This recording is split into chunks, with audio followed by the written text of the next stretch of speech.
ಸತ್ಯವೇದ ಗ್ರಂಥ ತಂದಿರುವವರು ಕಳೆದ ವಾರ ನಾವು ಆರಂಭಿಸಿರುವಂಥ ಸನ್ಮಾನ, ಗೌರವಿಸು, ಅಭಿನಂದಿಸು, ಮರ್ಯಾದೆ ಎಂಬ ನಾನಾ ಅರ್ಥ ಕೊಡುವಂಥ ವಿಷಯ, ಹಾನ, ಮಾನ್ಯತೆ, ಇದರ ಕುರಿತು ನಾನು ಮಾತನಾಡ್ತಾ ಇದ್ದೆ.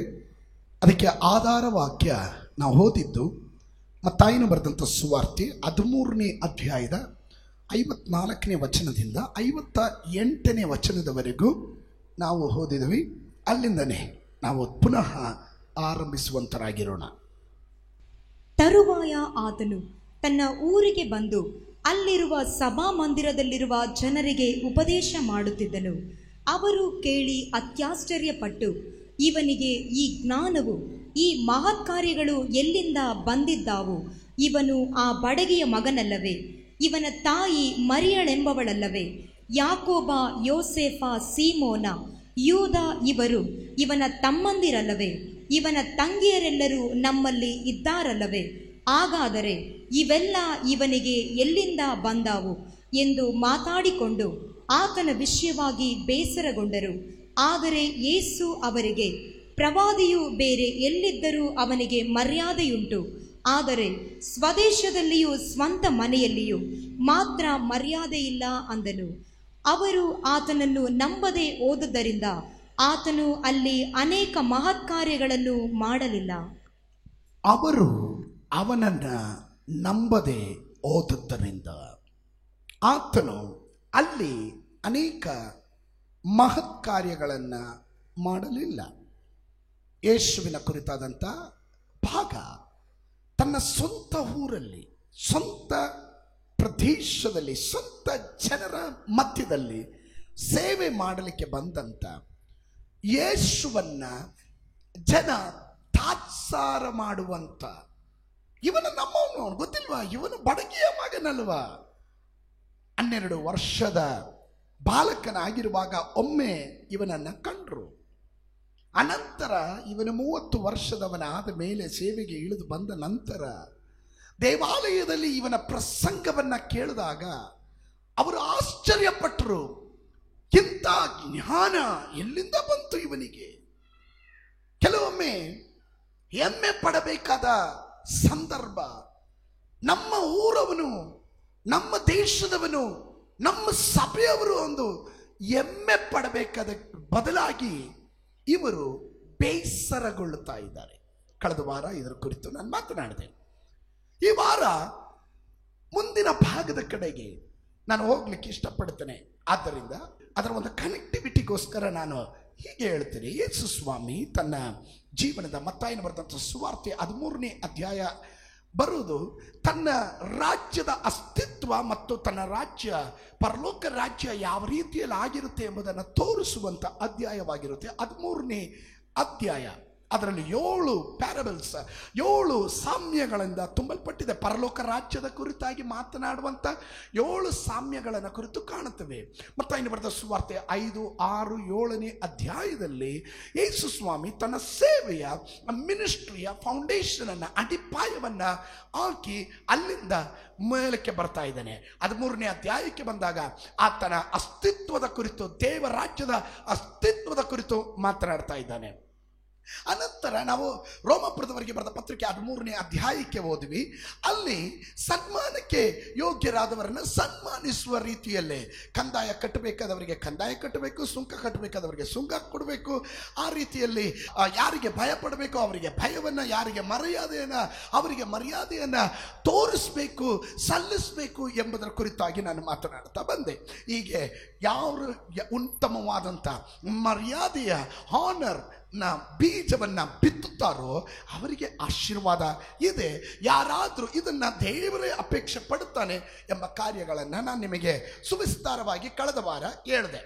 ಅನಂತರ ದ ಲೆವೆಲ್ ಆಫ್ ಆನರ್, ಒಂದೊಂದು ಹಂತಗಳಲ್ಲಿ ಯಾರನ್ನ ಯಾವ ರೀತಿಯಲ್ಲಿ ಸನ್ಮಾನಿಸಬೇಕು ಎಂಬುದರನ್ನು ಕುರಿತಾಗಿ ನಾನು ಮಾತನಾಡಿದಾಗ ಮೊದಲದಾಗಿ ಹೇಳಿದೆ, ಎಲ್ಲದಕ್ಕೂ ಮಿಗಿಲಾಗಿ ದೇವರನ್ನ ಸನ್ಮಾನಿಸಬೇಕು. ದೇವರನ್ನ ಸನ್ಮಾನಿಸಬೇಕು. You have to honour God first. ನಿನ್ನ ಪ್ರಥಮ ಫಲಗಳಿಂದ ನೀನು ದೇವರನ್ನ ಸನ್ಮಾನಿಸಬೇಕು ಎಂಬುದರನ್ನ ಕುರಿತು ನಾನು ಹೇಳಿದೆ. ಎರಡನೇದಾಗಿ ಹೇಳಿದೆ, you have to honour the prophet, the man, the pastor, the ಪ್ರವಾದಿ. ಆ ಪ್ರವಾದಿಯನ್ನ ನೀನು ಸನ್ಮಾನಿಸಬೇಕು. ಅದರ ಕುರಿತಾಗಿ ನಾನು ಮಾತನಾಡಿದೆ. ಒಂದು ಸೇವೆಯಲ್ಲಿ ಕೆಲವರು ನಮ್ಮ ಬಳಿಯಲ್ಲಿ ಬರ್ತಾರೆ, ಪಾಸ್ಟ್ರೇ ನಾವು ನಿಮ್ಮನ್ನು ಸನ್ಮಾನಿಸ್ತೀವಿ, ನಿಮ್ಮನ್ನು ಪ್ರೀತಿ ಮಾಡ್ತೀವಿ, ಸುಮಾರು ಕಾರ್ಯ ಹೇಳ್ತಾರೆ, ಸುಮಾರು ಕಾರ್ಯಗಳನ್ನು ಹೇಳ್ತಾರೆ. ಅವ್ರು ಬೇಕಾದ್ರೆ ನಮ್ಮ ಕಾರ್ ತೊಳಿತಾರೆ, ನಮ್ಮ ಮನೆಗೆ ಬರ್ತಾರೆ, ಸೇವೆ ಮಾಡ್ತಾರೆ, ಏನು ಕೇಳ್ತಿರೋ ಅದೆಲ್ಲ ಮಾಡ್ತಾರೆ, ಎಲ್ಲ ಮಾಡ್ತಾರೆ. ಆದರೆ ನಾವು ಪ್ರಸಂಗ ಮಾಡುವ ವಾಕ್ಯಗಳನ್ನು ಅನುಸರಿಸದೆ ಹೋದರೆ, ಅದನ್ನು ಕೈಗೊಂಡು ನಡೆಯದೆ ಹೋದರೆ ಅವರು ನಮ್ಮನ್ನು ಸನ್ಮಾನಿಸ್ತಾ ಇಲ್ಲ, ಅವರು ನಮ್ಮನ್ನು ಅವಮಾನ ಮಾಡ್ತಾ ಇದ್ದಾರೆ. ಅವರು ಹಾಗೆ ಅವಮಾನ ಮಾಡುವುದರ ಮೂಲಕ ಅವರ ಆಶೀರ್ವಾದ ಅವರಿಗೆ ಕಳ್ಕೊಳ್ತಾ ಇರ್ತಾರೆ. ಅದೇ ಸಂದರ್ಭದಲ್ಲಿ ಒಂದು ಪಾಸ್ಟ್ರು, ಒಂದು ಸೇವಕ, ಒಂದು ಪ್ರವಾದಿ ಬೇರೆ ಸ್ಥಳಕ್ಕೆ ಹೋದಾಗ ಯಾವ ರೀತಿಯಲ್ಲಿ ಅವರು ಆ ಸೇವಕನನ್ನು ಸನ್ಮಾನಿಸ್ತಾರೋ ಅವರಿಗೆ ಆಶೀರ್ವಾದ ಬರ್ತಾ ಇರುತ್ತೆ. ನಾನು ಅನೇಕ ದೇಶಗಳನ್ನು ಸುತ್ತುವವನು, ಅನೇಕ ರಾಜ್ಯಗಳಲ್ಲಿ ಹೋಗಿ ಸುವಾರ್ತೆಯನ್ನು ಸಾರುವವನು, ಪ್ರಸಂಗ ಮಾಡುವವನು, ಅನೇಕ ಕುಟುಂಬಗಳು, ವ್ಯಕ್ತಿಗಳು, ಶ್ರೀಮಂತರು, ಐಶ್ವರ್ಯವಂತರು, ವಿದ್ಯಾವಂತರು ಅನೇಕರು ನನ್ನನ್ನು ಭೇಟಿ ಮಾಡಲಿಕ್ಕೆ ಬರ್ತಾರೆ. ಫಿಲಿಮ್ ಆ್ಯಕ್ಟ್ರುಗಳು, ಮಿನಿಸ್ಟ್ರುಗಳು, ರಾಜಕೀಯ ವ್ಯಕ್ತಿಗಳು ನನ್ನನ್ನು ಭೇಟಿ ಮಾಡ್ಲಿಕ್ಕೆ ಬರ್ತಾರೆ. ಅವರು ಆಲೋಚನೆಗಾಗಿ ನಮ್ಮ ಹತ್ರ ಬರ್ತಾರೆ. ಎಷ್ಟು ನಮ್ರತೆಯಿಂದ, ಎಷ್ಟು ಗೌರವಯುತವಾಗಿ ಬರ್ತಾರೆ, ಬಹಳ ಸನ್ಮಾನ ಕೊಡ್ತಾರೆ. ಇದನ್ನು ನೋಡುವಾಗ ನಿಶ್ಚಯವಾಗ್ಲೂ ಅವರ ಜೀವನದಲ್ಲಿ ಅವರ ಆಶೀರ್ವಾದವನ್ನು ಹೊಂದುತ್ತಾ ಇರ್ತಾರೆ. ಮೊದಲು ಪಕ್ಕದಲ್ಲಿರೋ ಕೈ ಕೊಟ್ಟು ಹೇಳ್ರಿ, ನಿಮ್ಮ ಬೋಧಕರನ್ನ, ನಿಮ್ಮ ಸಭೆಯ ಬೋಧಕರನ್ನ ಸನ್ಮಾನಿಸ್ರಿ. ಇದು ಎರಡು ಕಾರ್ಯಗಳನ್ನು, ದ ಲೆವೆಲ್ ಆಫ್ ಆನರ್, ಎರಡು ಕಾರ್ಯಗಳನ್ನು ಕಳೆದ ವಾರ ನಾನು ಹೇಳಿದ್ದೆ. ಇನ್ನು ಮೂರನೇದಾಗಿ ಫ್ರಮ್ ಇವತ್ತು ನಾನು ನಿಮ್ಮ ಹತ್ರ ಹೇಳುವಂಥ ಕಾರ್ಯ, honour the fathers, the spiritual fathers. ನೀವು ನಿಮ್ಮ ಆತ್ಮಿಕ ತಂದೆದಿರನ್ನ ಸನ್ಮಾನಿಸಬೇಕು. ದೇವರ ವಾಕ್ಯ ಹೇಳುತ್ತದೆ, ಮಲಾಕಿಯರಿಗೆ ಬರೆದ ಪ್ರಬೋಧನೆ ಗ್ರಂಥ 1ನೇ ಅಧ್ಯಾಯದ 6ನೇ ವಾಕ್ಯ. ನನ್ನ ನಾಮವನ್ನು ಧಿಕ್ಕರಿಸುವ ಯಾಜಕರೇ, ಮಗನು ತಂದೆಗೆ ಮಾನ ಸಲ್ಲಿಸುತ್ತಾನಲ್ಲ, ಆಳು ದಣಿಗೆ ಭಯಭಕ್ತಿ ತೋರಿಸುತ್ತಾನಷ್ಟೇ. ನಾನು ತಂದೆಯಾಗಿರಲು ನನಗೆ ಸಲ್ಲುವ ಮಾನವೆಲ್ಲಿ? ಒಂದು ತಂದೆಯ ಸ್ಥಾನದಲ್ಲಿ ಇರುವವರಿಗೆ ಮಾನವನ್ನ ಸಲ್ಲಿಸಲೇಬೇಕು. ಒಂದು ತಂದೆಯ ಸ್ಥಾನದಲ್ಲಿ ಇರುವವರು ಅವರನ್ನು ನಾವು ಐಡೆಂಟಿಫೈ ಮಾಡಬೇಕು, ಅವರನ್ನು ನಾವು ಗೊತ್ತಿಡಿಬೇಕು. ಪಟ್ಟಣದಲ್ಲಿ ಕೆಲವರು ಸ್ಪಿರಿಚುವಲ್ ಲೀಡರ್ಸ್ ಇದ್ದಾರೆ, ಆತ್ಮಿಕವಾದಂಥ ತಂದೆ ಸ್ಥಾನದಲ್ಲಿ ನಿಂತಿರುವಂಥ ಅವರು ಬೇರೆ ಸಭೆಯವರಾಗಿರ್ಬೋದು. ಆದರೆ ಈ ಪಟ್ಟಣದಲ್ಲಿ, ಈ ರಾಜ್ಯದಲ್ಲಿ, ಈ ಸ್ಥಳದಲ್ಲಿ ದೇವರು ಅವರನ್ನು ನಾಯಕತ್ವದ ಸ್ಥಾನದಲ್ಲಿ ತಂದಿರುವುದಾದರೆ, ನೀವು ಅವರು ನಿಮಗೆ ಏನೇ ದ್ರೋಹ ಮಾಡಿರಲಿ, ಅವರು ನಿಮಗೆ ಏನೇ ದೋಷ ಮಾಡಿರಲಿ, ಅವರನ್ನು ಸನ್ಮಾನಿಸಬೇಕಾದ ಕರ್ತವ್ಯ ನಿಮಗುಳ್ಳದಾಗಿದೆ. We have to honor the fathers of the city. ಈ ಸಿಟಿಯಲ್ಲಿ, ಈ ಪಟ್ಟಣದಲ್ಲಿರುವಂಥ ಆತ್ಮಿಕ ತಂದೆ ಸ್ಥಾನದಲ್ಲಿ ಇರುವವರನ್ನು ಗೌರವಿಸ್ರಿ. ಅವರನ್ನು ದೂಷಣೆ ಮಾಡಬೇಡ್ರಿ, ಅವರ ಕುರಿತಾದಂಥ ದೋಷಗಳನ್ನು ಮಾಡಬೇಡ್ರಿ, ಮಾತನಾಡಬೇಡ್ರಿ. ಅದು ಪಟ್ಟಣಕ್ಕೆ ಆಶೀರ್ವಾದ ತರೋದಿಲ್ಲ, ನಿನಗೂ ಆಶೀರ್ವಾದವನ್ನು ತರೋದಿಲ್ಲ. ಅವರನ್ನು ಸನ್ಮಾನಿಸಬೇಕು. ನನಗೆ ಸತ್ಯವೇದ ಗ್ರಂಥದಲ್ಲಿ ದಾವೀದನು ಮತ್ತು ಸೌಲನ ಚರಿತ್ರೆ ನಿಮ್ಮ ನೆನಪಿಗೆ ತರಲಿಕ್ಕೆ ನಾನು ಇಷ್ಟಪಡ್ತೇನೆ. ದಾವೀದನು ಸೌಲನು ದೇವರಿಂದ ಅಭಿಷಕ್ತನಾಗಿದ್ದನು. ಆದರೆ ಅವನ ಅಭಿಷೇಕ ನಷ್ಟವಾಯಿತು. ಅವನಿಂದ ದೇವರ ಆತ್ಮನು ಬಿಟ್ಟು ಹೋಗ್ತಾನೆ.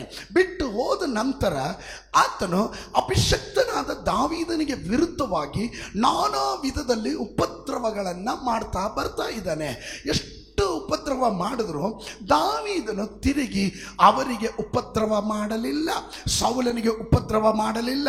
ಒಂದು ಸಂದರ್ಭದಲ್ಲಿ ದಾವೀದನನ್ನ ಜನರು ಪ್ರೇರಣೆ ಮಾಡಿ, ಈಗೋ ಸೌಲನು ನಿನ್ನ ಕೈಗೆ ಸಿಕ್ಕಿದ್ದಾನೆ, ಅವನನ್ನು ಕೊಲ್ಲೋದಕ್ಕೆ ಒಳ್ಳೆ ಅವಕಾಶ ಇದೆ ಅಂದಾಗಲೂ ಅವನು ಕೊಲ್ಲದೆ ಅವನ ನಿಲುವಂಗಿಯ ತುಂಡನ್ನು ಕತ್ತರಿಸ್ಕೊಂಡು ತಗೊಂಬರ್ತಾನೆ.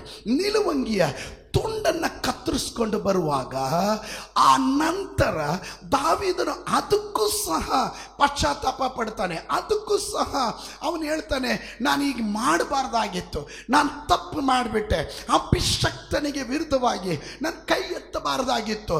ಅವನಲ್ಲಿ ಒಂದು ಪಶ್ಚಾತ್ತಾಪದ ಮನೋಭಾವ ಬಂತು. ನೀವು ಮನೆಗೆ ಹೋದ ಮೇಲೆ ಸತ್ಯವೇದ ಗ್ರಂಥದಲ್ಲಿ 1 ಸಮುವೇಲನ ಪುಸ್ತಕ 20ನೇ ಅಧ್ಯಾಯ, book of first Samuel chapter 20 verse 32 to 42, 32ರಿಂದ 42ರವರೆಗೂ, ಮತ್ತೆ 24ನೇ ಅಧ್ಯಾಯದ 10ನೇ ವಾಕ್ಯದಿಂದ 11ನೇ ವಾಕ್ಯ, 17ನೇ ವಾಕ್ಯ, ಇವುಗಳನ್ನೆಲ್ಲ ಓದಿದ್ರೆ ಅವನು ತನ್ನ ಫಾದರ್, ಸ್ಪಿರಿಚುವಲಿ ಫಾದರ್ ಆಗಿರುವಂಥ, ಆ ಫಾದರ್ ಲೆವೆಲಲ್ಲಿ ಇರುವಂಥವ್ರನ್ನ ಸನ್ಮಾನಿಸಬೇಕು. ಕೆಲವೊಂದು ಸ್ಥಳಗಳಲ್ಲಿ ನಾವು ಹೋದಾಗ ನನಗೆ ಗೊತ್ತು, ಅವರೀಗ ಆತ್ಮಿಕ ಲೆವೆಲ್ನಲ್ಲಿ ನಿಂತಿಲ್ಲ, ಅವರು ಲೌಕಿಕ ರೀತಿಯಲ್ಲಿ ಹೋಗ್ತಾ ಇದ್ದಾರೆ, ಜೀವನದಲ್ಲಿ ಅವರು ರೆಸ್ಪೆಕ್ಟ್ ಕಳ್ಕೊಳ್ತಾ ಇದ್ದಾರೆ. ಇದೆಲ್ಲ ಇದ್ದರೂ ನಾನು ಜನರಿಗೆ ಹೇಳೋದು, ಅವರ ಕುರಿತು ನೀವು ಚಿಂತೆ ಮಾಡಬೇಡಿ. ಅವರು ನಿಮಗೆ ಆತ್ಮಿಕ ತಂದೆ ಆಗಿದ್ದರೆ ಅವ್ರನ್ನ ಸನ್ಮಾನಿಸಬೇಕಾದ ಕರ್ತವ್ಯ ನಿನಗುಳ್ಳದು. ಕಾರಣ ನಿನ್ನ ಆಶೀರ್ವಾದ ಎನ್ನೋದು ದೇವರಿಂದ ಬರುವಂಥದ್ದು. ನಿನ್ನ ಹೃದಯ ಶುದ್ಧವಾಗಿರಬೇಕು. ನಮಗೆಲ್ಲರಿಗೂ ಗೊತ್ತಿದೆ, ನನ್ನ ಜೀವನದಲ್ಲಿ ಬಹಳ ವೇದನೆಯಲ್ಲಿ ಹಾದು ಹೋದಂಥ ಕಾಲ ಇತ್ತು. ನನ್ನ ಜೀವನದಲ್ಲಿ ಕಹಿಯಾದ ಘಟನೆಗಳು ನನ್ನನ್ನು ವೈರಾಗ್ಯದಲ್ಲಿ ಕೋಪಿಷ್ಠನಾಗಿ ಪಾಪ ಮಾಡುವಷ್ಟು ರೀತಿಯಲ್ಲಿ ಪ್ರೇರಣೆ ಮಾಡುವಷ್ಟು ಅನೇಕ ಸಂದರ್ಭಗಳು ನನ್ನಲ್ಲಿ ಆದು ಬಂತು. ಆಗೆಲ್ಲ ಪರಿಶುದ್ಧಾತ್ಮನು ನನಗೆ ಕೊಟ್ಟಂಥ ಒಂದೇ ಒಂದು ಆಲೋಚನೆ, ಯಾವತ್ತು ನಿನ್ನ ಬಾಯಿಯಿಂದ ಅವರಿಗೆ ವಿರುದ್ಧವಾಗಿ ಮಾತನಾಡಬೇಡ, ಅವರನ್ನು ಶಪಿಸಬೇಡ, ಆಶೀರ್ವಾದ ಮಾಡು, ಆಶೀರ್ವಾದ ಮಾಡು, ಆಶೀರ್ವಾದ ಮಾಡು. ಅಲ್ಲಿಂದ ನನ್ನ ಜೀವನದಲ್ಲಿ ಪ್ರತಿನಿತ್ಯ ಮುಂಜಾನೆ ಎದ್ದಾಗ ನಾನು ಅವ್ರನ್ನ ಆಶೀರ್ವಾದ ಮಾಡ್ತಾ ಇದ್ದೆ. ನನ್ನನ್ನು ಆಶೀರ್ವಾದ ಮಾಡ್ಕೊಳ್ಳೋದಕ್ಕೆ ಮುಂಚೆ, ನನ್ನ ಮಕ್ಕಳನ್ನು ಆಶೀರ್ವಾದ ಮಾಡೋಕ್ಕೆ ಮುಂಚೆ, ನನ್ನ ಸಭಿಕರನ್ನು ಆಶೀರ್ವಾದ ಮಾಡೋಕ್ಕೆ ಮುಂಚೆ ನಾನು ದೇವರ ಬಳಿಯಲ್ಲೇ ಮೊದಲು ಅವ್ರನ್ನ ಆಶೀರ್ವಾದ ಮಾಡ್ತಾ ಇದ್ದೆ. ನಾನು ಅವರ ಆಶೀರ್ವಾದ ಮಾಡ್ತಾ ಇದ್ದಿದ್ದರಿಂದ ದೇವರು ನನ್ನನ್ನು ಇವತ್ತು ಈ ಸ್ಥಾನಕ್ಕೆ ತರಲಿಕ್ಕೆ ಸಾಧ್ಯವಾಯಿತು. You must honour your fatherly figure. ನೀವು ನಿಮ್ಮ ಆತ್ಮಿಕ ತಂದೆದಿರನ್ನ ಸನ್ಮಾನಿಸಲೇಬೇಕು. ಐ ನೋ ಮೆನಿ ಪೀಪಲ್, ನನಗೆ ಅನೇಕರು ಗೊತ್ತು, ನನ್ನ ಮುಂದೆ ತಂದೆ, ನನ್ನ ಆತ್ಮಿಕ ತಂದೆ ಅಂತ ಬಹಳ ನಮ್ರತೆಯಿಂದ, ಬಹಳ ಏನು ಹೇಳ್ತೀರಾ, ನಟನೆ ಮಾಡ್ತಾರೆ. I am carrying the Holy Spirit. ಪರಿಶುದ್ಧಾತ್ಮನನ್ನು ಹೊತ್ತು ನಡೀತಾ ಇದ್ದೀನಿ. ಪರಿಶುದ್ಧಾತ್ಮ ನನ್ನ ಜೊತೆಯಲ್ಲಿ ಇರೋದ್ರಿಂದ ಯಾರು ಹೆಂಗೆ ಅಂತ ಪರಿಶುದ್ಧಾತ್ಮನ ಆಲೋಚನೆ ಕೊಡ್ತಾ ಇರ್ತಾರೆ. ಆಮೇಲೆ ಇಫ್ ಯು ಟಾಕ್ ಫ್ರೆಂಡ್, ಮುಂದೆ ಸಿಹಿ ಮಾತುಗಳನ್ನು ಹಾಡಿ ಹಿಂದ್ಗಡೆ ನನ್ನ ಕುರಿತಾಗಿ ಬೇಡದೇ ಇರುವ ನೆಗೆಟಿವ್ ಆಗಿ ನೀವು ಮಾತನಾಡಿದ್ರು, ಐ ಕ್ಯಾನ್ ರೆಕಗ್ನೈಸ್, ನನಗೆ ಗೊತ್ತಾಗುತ್ತೆ, ನನಗೆ ಅಷ್ಟೇ ಬರೋದು. Still I love them. I say I don't curse them. ನಾನು ಅವ್ರನ್ನ ಶಾಪ ಹಾಕೋದಿಲ್ಲ, ಅವ್ರನ್ನ ಆಶೀರ್ವಾದ ಮಾಡ್ತೀನಿ. ಯಾಕೆ ಆಶೀರ್ವಾದ ಮಾಡ್ತೀನಿ ಅಂದರೆ, ಲಾರ್ಡ್ ಅವರು ತಿದ್ಕೋತಾರೆ. ಡೋಂಟ್ ಎವರ್ ಹಿಂದ್ಗಡೆ ಮಾತನಾಡಬೇಡ್ರಿ. ನಿಮ್ಮ ಆತ್ಮಿಕ ತಂದೆ ಸ್ಥಾನದಲ್ಲಿ ನಿಂತಿರುವ ನನ್ನನ್ನು ನೀವು ಎಷ್ಟು ಅವಮಾನ ಮಾಡ್ತೀರೋ ಅಷ್ಟು ನಿಮ್ಮ ಆಶೀರ್ವಾದ, ನಿಮ್ಮ ಜೀವನದಲ್ಲಿ ನಡಿಬೇಕಾದ ಮಹತ್ ಕಾರ್ಯ ನಡೆಯದೆ ಹೋಗ್ತಾ ಇರುತ್ತೆ. ವೆನ್ ಯು ಹಾನರ್, ಅದನ್ನು ನಿಮ್ಮ ಮಕ್ಕಳಿಗೆ ಹೇಳ್ಕೊಡ್ಬೇಕು, ತಲೆಮಾರಿಗೂ ಹೇಳ್ಕೊಡ್ಬೇಕು. ನೀವು ಮತ್ತೊಬ್ಬರ ಕುರಿತು, ದೈವ ಸೇವಕರ, ನಮ್ಮ ಮನೆಯಲ್ಲಿ ಯಾರಾದರೂ ದೈವ ಸೇವಕರ ಕುರಿತು ಏನಾದರೂ ಮಾತನಾಡಿದ್ರೆ ಇಮ್ಮಿಡಿಯೇಟ್ ಆಗಿ ನಾನು ಹೇಳ್ತೀನಿ, ಸ್ಟಾಪ್ ಇಟ್, ಡೋಂಟ್ ಟಾಕ್, ಮಾತಾಡಬೇಡ, ಸ್ಟಾಪ್ ಇಟ್ ಹೇಳ್ತೀನಿ. ಯಾಕೆ ಗೊತ್ತಾ, ನಮಗೆ ಅಂತೂ ಬೇಡ, ನಮಗೆ ಆಶೀರ್ವಾದ ಬೇಕು. ಅದು ಒಪ್ಪುವವರು ಮಾತ್ರ ಒಂದು ಗಟ್ಟಿಯಾಗಿ ಆಮೇಲೆ ಹೇಳ್ರಿ. ನಂಬರ್ 4, ನಾಲ್ಕನೇದಾಗಿ ಹಾನರ್ ಯುವರ್ ಪೇರೆಂಟ್ಸ್. ನಿಮ್ಮ ತಂದೆ ತಾಯಿಗಳನ್ನು ಸನ್ಮಾನಿಸ್ರಿ. ನೀವು ಎಷ್ಟೇ ದೊಡ್ಡವರಾಗ್ಬೋದು, ಎಷ್ಟೇ ಉನ್ನತರಾಗಿರ್ಬೋದು, ನಾನು ಎಷ್ಟೇ ದೊಡ್ಡ ಪಾಸ್ಟರ್ ಆದ್ರೂ, ಲೋಕ ಎಲ್ಲ ನನ್ನನ್ನು ಹಿಂಬಾಲಿಸುವ ಹಿಂಬಾಲಕರು ಇದ್ದಾರೆ ಅಂದ್ರೂ ನನ್ನ ತಂದೆ ತಾಯಿಗೆ ನನ್ನ ಮಗ, ನಾನು ಅವರನ್ನ ಸನ್ಮಾನಿಸಬೇಕಾದದ್ದು ನನ್ನ ಕರ್ತವ್ಯ. ದೇವರ ವಾಕ್ಯ ಹೇಳ್ತದೆ, ವಿಮೋಚನ ಕಾಂಡ ಪುಸ್ತಕ, book of Exodus chapter 20 verse 12, 12ನೇ ವಾಕ್ಯ, ವಿಮೋಚನ ಕಾಂಡ ಪುಸ್ತಕ 20:12 ಹೇಳುತ್ತದೆ, ನಿನ್ನ ತಂದೆ ತಾಯಿಗಳನ್ನು ಸನ್ಮಾನಿಸಬೇಕು. ನಿನ್ನ ತಂದೆ ತಾಯಿಗಳನ್ನ ಸನ್ಮಾನಿಸಬೇಕು. ಸನ್ಮಾನಿಸಿದರೆ ನಿನ್ನ ದೇವರಾದ ಯೆಹೋವನು ನಿನಗೆ ಅನುಗ್ರಹಿಸುವ ದೇಶದಲ್ಲಿ ನೀನು ಬಹುಕಾಲ ಇರುವಿ. ಇದರಲ್ಲಿ ಬಹಳ ಅರ್ಥ ಇದೆ. ನಿನಗೆ ದೇವರು ಅನುಗ್ರಹಿಸುವ ದೇಶದಲ್ಲಿ ನೀನು ಬಹುಕಾಲ ಇರುವಿ. ಬಹುಕಾಲ ಇರುವಿ ಅಂದ್ರೆ, ಒಂದು ಪಕ್ಷ ದೇವರು ನಿನಗೆ ಒಂದು ಬಿಸ್ನೆಸ್ ಅನ್ನು ಆಶೀರ್ವಾದ ಮಾಡಿಕೊಟ್ರೆ ಆ ಬಿಸ್ನೆಸ್ ಲಾಂಗ್ ಟೈಮ್ ಬಹಳ ಉತ್ತವಾಗಿ ಆಶೀರ್ವಾದ ಕಾಣ್ತಾನೇ ಇರುತ್ತೆ. ಇಲ್ಲದಿದ್ರೆ ಅರ್ಥಕ್ಕೆ ಅದು ಮೊಟಕುಗೊಳ್ಳುತ್ತೆ.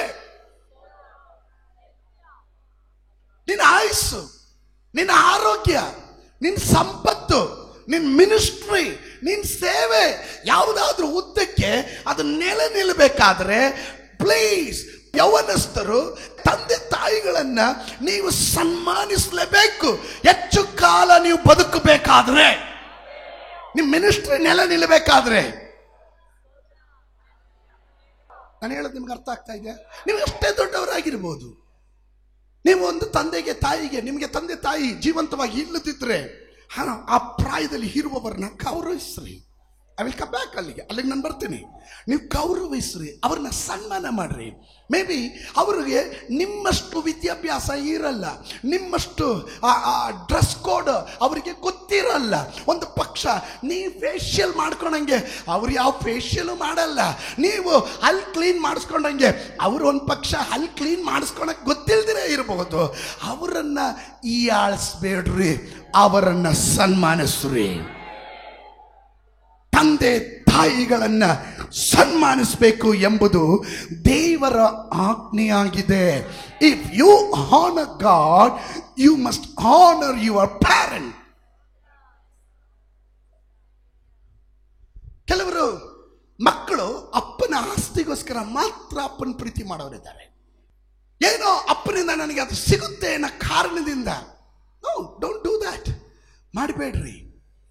ನಿಮ್ಮ ತಂದೆಯನ್ನು ನೀವು ಪ್ರೀತಿ ಮಾಡೋದು, ನಿಮ್ಮ ತಾಯಿಯನ್ನು ಪ್ರೀತಿ ಮಾಡೋದು, ಅದು ದೇವರ ಆಜ್ಞೆ ಆಗಿರೋದ್ರಿಂದ ಅದನ್ನ ಚಾಚು ತಪ್ಪದೆ ನೀನು ಮಾಡಲೇಬೇಕು.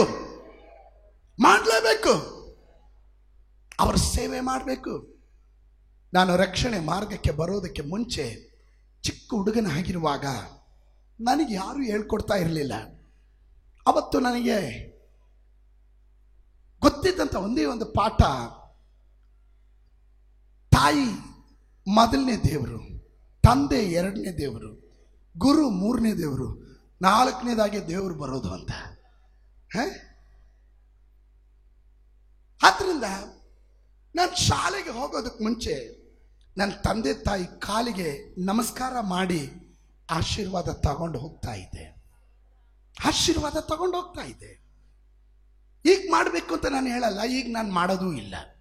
ಕಾರಣ, ಆರಾಧನೆಗೆ ನಮಸ್ಕಾರ ಮಾಡೋದು ಅಂದರೆ, ಕಾಲಿಗೆ ಬಿದ್ದು ನಮಸ್ಕಾರ ಮಾಡೋದು ಅಂದರೆ ಆರಾಧನೆಗೆ ಯೋಗ್ಯನು ದೇವರು ಮಾತ್ರ ಎಂಬ ಸತ್ಯ ಈಗ ನನಗೆ ತಿಳಿಯಿತು. ನಾನು ಹೇಳ್ತಾ ಇರೋದು, ನನ್ನ ಅಜ್ಞಾನ ಕಾಲದಲ್ಲಿ ಅರಿವಿಲ್ಲದೆ ನಾನು ನನ್ನ ತಂದೆ ತಾಯಿಗಳನ್ನು ಸನ್ಮಾನಿಸ್ತಾ ಬಂದೆ. ಅವತ್ತಿಂದ ಇವತ್ತಿನವರೆಗೂ ನನ್ನ ತಂದೆ ತಾಯಿಯನ್ನ ಸನ್ಮಾನಿಸೋ ರೀತಿಯನ್ನ ಸನ್ಮಾನಿಸ್ತಾನೆ ಬಂದೆ. ನನ್ನ ಕೈಯಲ್ಲಿ ಆಗುವ ರೀತಿಯಲ್ಲಿ ಅವ್ರನ್ನ ಮಾನಿಸ್ತಾನೆ ಬಂದೆ. ಆದ್ದರಿಂದ ನನಗೆ ಎಲ್ಲೂ ಕೊರತೆ ಬರಲಿಲ್ಲ. ದೇವರು ನನ್ನನ್ನು ಆಶೀರ್ವಾದ ಮಾಡಿದ್ರು. ಸನ್ಮಾನಿಸಬೇಕು, ಅದು ದೇವರ ವಾಕ್ಯದ ಪ್ರಮಾಣ. ಗಮನಿಸ್ರಿ, ಅದರ ಎಫೆಸದವರಿಗೆ ಬರೆದ ಪತ್ರಿಕೆ 6ನೇ ಅಧ್ಯಾಯ 2 ಮತ್ತು 3ನೇ ವಚನ. ಈ ವಾಗ್ದಾನ ಸಹಿತವಾದ ಮೊದಲನೆಯ ಆಜ್ಞೆಯನ್ನು ಕೇಳಿರಿ, ನಿನ್ನ ತಂದೆ ತಾಯಿಗಳನ್ನು ಸನ್ಮಾನಿಸಬೇಕು. ನಿನ್ನ ತಂದೆ ತಾಯಿಗಳನ್ನ, ಎಫೆಸದವರಿಗೆ ಬರೆದ ಪತ್ರಿಕೆ ಅನ್ನೋದು ಅಪೊಸ್ತಲನಾದ ಪೌಲನು ಎಫೆಸ ಸಭೆಗೆ ತಾನು ಬರಿತಾ ಇದ್ದಾನೆ. ತಾನು ಅನೇಕ ಕುಟುಂಬ ಹೆಂಗಿರ್ಬೇಕು, ಹೆಂಡತಿ ಹೆಂಗಿರ್ಬೇಕು, ಗಂಡ ಹೆಂಗಿರ್ಬೇಕು, ಮಕ್ಕಳು ಹೆಂಗಿರ್ಬೇಕು, ಸಭೆ ಹೇಗಿರಬೇಕು? ನಾವು ಇದ್ರ ನಂತರನೇ 10ನೇ ವಾಕ್ಯಕ್ಕೆ ಬರುವಾಗ ಅಲ್ಲಿ ನಾವು ಕಾಣೋದು, ಕಡೆಯದಾಗಿ ನಾನು ನಿಮಗೆ ಹೇಳುವುದೇನೆಂದರೆ, ಕಡೆಯದಾಗಿ ಆತನಲ್ಲೂ ಆತನ ಅತ್ಯಧಿಕವಾದ ಶಕ್ತಿಯಲ್ಲೂ ನೀವು ಬಲಗೊಳ್ಳಿರಿ. ಕಾರಣ ಒಂದು ಕಠಿಣ ಕಾಲ ಬರುತ್ತೆ. That means you have a warfare. ನಿನಗೊಂದು ಯುದ್ಧ ಇದೆ. ಅದರಲ್ಲಿ ಜಯಿಸಬೇಕಾದ್ರೆ ಈ ಪ್ರಮಾಣವನ್ನು ನೀನು ಪಾಲಿಸಲೇಬೇಕು. ಹಲೋ, ಗಂಡ ಆದವನು ಗಂಡನ ಕೆಲಸ ಮಾಡಬೇಕು, ಹೆಂಡತಿ ಆದವಳು ಹೆಂಡತಿ ಕೆಲಸ ಮಾಡಬೇಕು, ಸಭೆ ಹೇಗಿರಬೇಕು, ವಿಶ್ವಾಸಿಗಳು ಹೇಗಿರಬೇಕು, ಎಲ್ಲವನ್ನ ಹೇಳಿದ ನಂತರ ಅವನು ಹೇಳ್ತಾನೆ, ಯುದ್ಧಕ್ಕಾಗಿ ಸಿದ್ಧರಾಗಿರಬೇಕು, ಸರ್ವಾಯುಧಗಳನ್ನು ಧರಿಸ್ಕೊಳ್ಬೇಕು, ಶತ್ರುವಿನ ಅಗ್ನಿ ಬಾಣಗಳನ್ನು ಎದುರಿಸಬೇಕು. We are not fighting against the flesh and blood. ನಾವು ಮನುಷ್ಯ ಮಾತ್ರದವರ ಸಂಗಡ ಯುದ್ಧ ಮಾಡ್ತಾ ಇಲ್ಲ. ನಾವು ರಾಜತ್ವಗಳಿಗೆ ವಿರುದ್ಧವಾಗಿ, ಅಧಿಕಾರಗಳಿಗೆ ವಿರುದ್ಧವಾಗಿ, ಅಂಧಕಾರ ಶಕ್ತಿಗಳಿಗೆ ವಿರುದ್ಧವಾಗಿ, ಆಕಾಶ ಮಂಡಲದಲ್ಲಿರುವಂತಹ ದುಷ್ಟಾತ್ಮ ಸೇನೆಗಳಿಗೆ ವಿರುದ್ಧವಾಗಿ ಯುದ್ಧ ಮಾಡ್ತಾ ಇರುವುದರಿಂದ ನಾವು ಎಲ್ಲೆಲ್ಲಿ ಯಾರನ್ನ ಯಾವಾಗ ಯಾವ ರೀತಿಯಲ್ಲಿ ಸನ್ಮಾನಿಸಬೇಕು ಅದನ್ನು ಸನ್ಮಾನಿಸಲೇಬೇಕು. ತಂದೆ ತಾಯಿಗಳನ್ನ ಸನ್ಮಾನಿಸಬೇಕು. ಗಮನಿಸ್ರಿ, ಸನ್ಮಾನಿಸಿದರೆ there is a very important point. ಸನ್ಮಾನಿಸಿದರೆ, ಸನ್ಮಾನಿಸದೆ ಹೋದ್ರೆ, ಸನ್ಮಾನಿಸಲಿಲ್ಲ ಅಂದ್ರೆ, ಗೌರವ ಕೊಡ್ಲಿಲ್ಲ ಅಂದ್ರೆ, ಮರ್ಯಾದೆ ಕೊಡ್ಲಿಲ್ಲ ಅಂದ್ರೆ, ಅವ್ರನ್ನ ಸನ್ಮಾನಿಸದೆ ಹೋದ್ರೆ ಏನೀಗ? ದೇವರ ವಾಕ್ಯ ಹೇಳುತ್ತೆ, ಸನ್ಮಾನಿಸಿದ್ರೆ ನೀನು ಹೆಚ್ಚು ಕಾಲ ಬದುಕಿ ಬಾಳುವಿ, ಇಲ್ಲಾದ್ರೆ ಬೇಗನೆ ಟಿಕೆಟ್ ತಗೊಂತೀಯ ಅಂತ ಅರ್ಥ. ಕನ್ನಡ ಭಾಷೆಯಲ್ಲಿ ಹೇಳಿದ್ರೆ ಬೇಗನೆ ಹೋಗಿ ಹಾಕೊಂತೀಯ ಅಂತ. ಹೋದ್ರಿಮ್ಮ, ಸನ್ಮಾನಿಸಿದರೆ ನಿನಗೆ ಮೇಲಾಗುವುದು. ನಿನಗೇನಾಗುವುದು? ಮಾಡದೆ ಹೋದ್ರೆ ಕೀಳಾಗುವುದು. You will go down. ನೀವು ಮೇಲಕ್ಕೆ ಬರ್ಬೇಕಾ, ಕೆಳಗಡೆ ಹೋಗ್ಬೇಕಾ? ನೀವು ಉದ್ಧಾರ ಆಗ್ಬೇಕಾ, ನೀವು ದರಿದ್ರದಲ್ಲಿ ಬೀಳ್ಬೇಕಾ?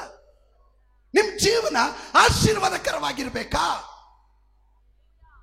ನೀವು ಸನ್ಮಾನಿಸಲೇಬೇಕು, ಸನ್ಮಾನಿಸಲೇಬೇಕು. ನಿಮಗೆ ಮೇಲಾಗುವುದು. ನೀವು ಭೂಮಿಯ ಮೇಲೆ ಬಹುಕಾಲ ಬದುಕುವಿರಿ. ಬಹುಕಾಲ ನೀವು ಬದುಕಬೇಕಾ? ನೀವು ನಿಮ್ಮ ತಂದೆ ತಾಯಿಗಳನ್ನ ಸನ್ಮಾನಿಸಲೇಬೇಕು. ಗಟ್ಟಿಯಾಗಿ ಒಂದು ಆಮೇಲೆ ಹೇಳ್ರಿ. ತಂದೆ ತಾಯಿಗಳನ್ನ ಸನ್ಮಾನಿಸಲೇಬೇಕು. ಕೊಲೋಸ್ಯರಿಗೆ ಬರೆದ ಪತ್ರಿಕೆ 3:20. ಮಕ್ಕಳೇ ಎಲ್ಲ ವಿಷಯಗಳಲ್ಲಿ ನಿಮ್ಮ ತಂದೆ ತಾಯಿಗಳ ಮಾತನ್ನು ಕೇಳಿರಿ. ಅಲ್ಲಿ ಎಷ್ಟು ವಿಷಯ ಹೇಳಿರೋದು? ಗಟ್ಟಿಯಾಗಿ ಹೇಳ್ರಿ. ಎಲ್ಲ ವಿಷಯಗಳಲ್ಲೂ you must be obedient to your parents. Number 1, you must honor your parent. Number 2, you must be obedient to your parents. ನಿನ್ನ ತಂದೆ ತಾಯಿಗಳಿಗೆ ನೀನು ವಿಧೇಯರಾಗಲೇಬೇಕು. You think you are right. I am educated, they are uneducated. ನಾನು ವಿದ್ಯಾವಂತ, ಅವರ ವಿದ್ಯಾವಂತರಲ್ಲ. Sir, ನಿನಗೆ ವಿದ್ಯೆ ಇರೋದು ಒಂದು, ಅವರ ಅನುಭವನೂ ಮತ್ತೊಂದು. ಅವರ ಅನುಭವದಲ್ಲಿ ಏನಾದರೂ ಹೇಳಿದ್ರೆ ಶಿರಸ ನೀನು ಬಾಗಬೇಕು. ಶಿರಸ ಬಾಗಬೇಕು ಅಂದರೆ ನೀನು ತಲೆ ಬಗ್ಗಿಸಿ ಅದನ್ನು ಸ್ವೀಕರಿಸಬೇಕು, ಅವರನ್ನು ಗೌರವಿಸಲೇಬೇಕು. ನೋಡ್ರಿ, ಯಾರು ಸ್ತೋತ್ರ ಹೇಳ್ತಾ ಇಲ್ಲ.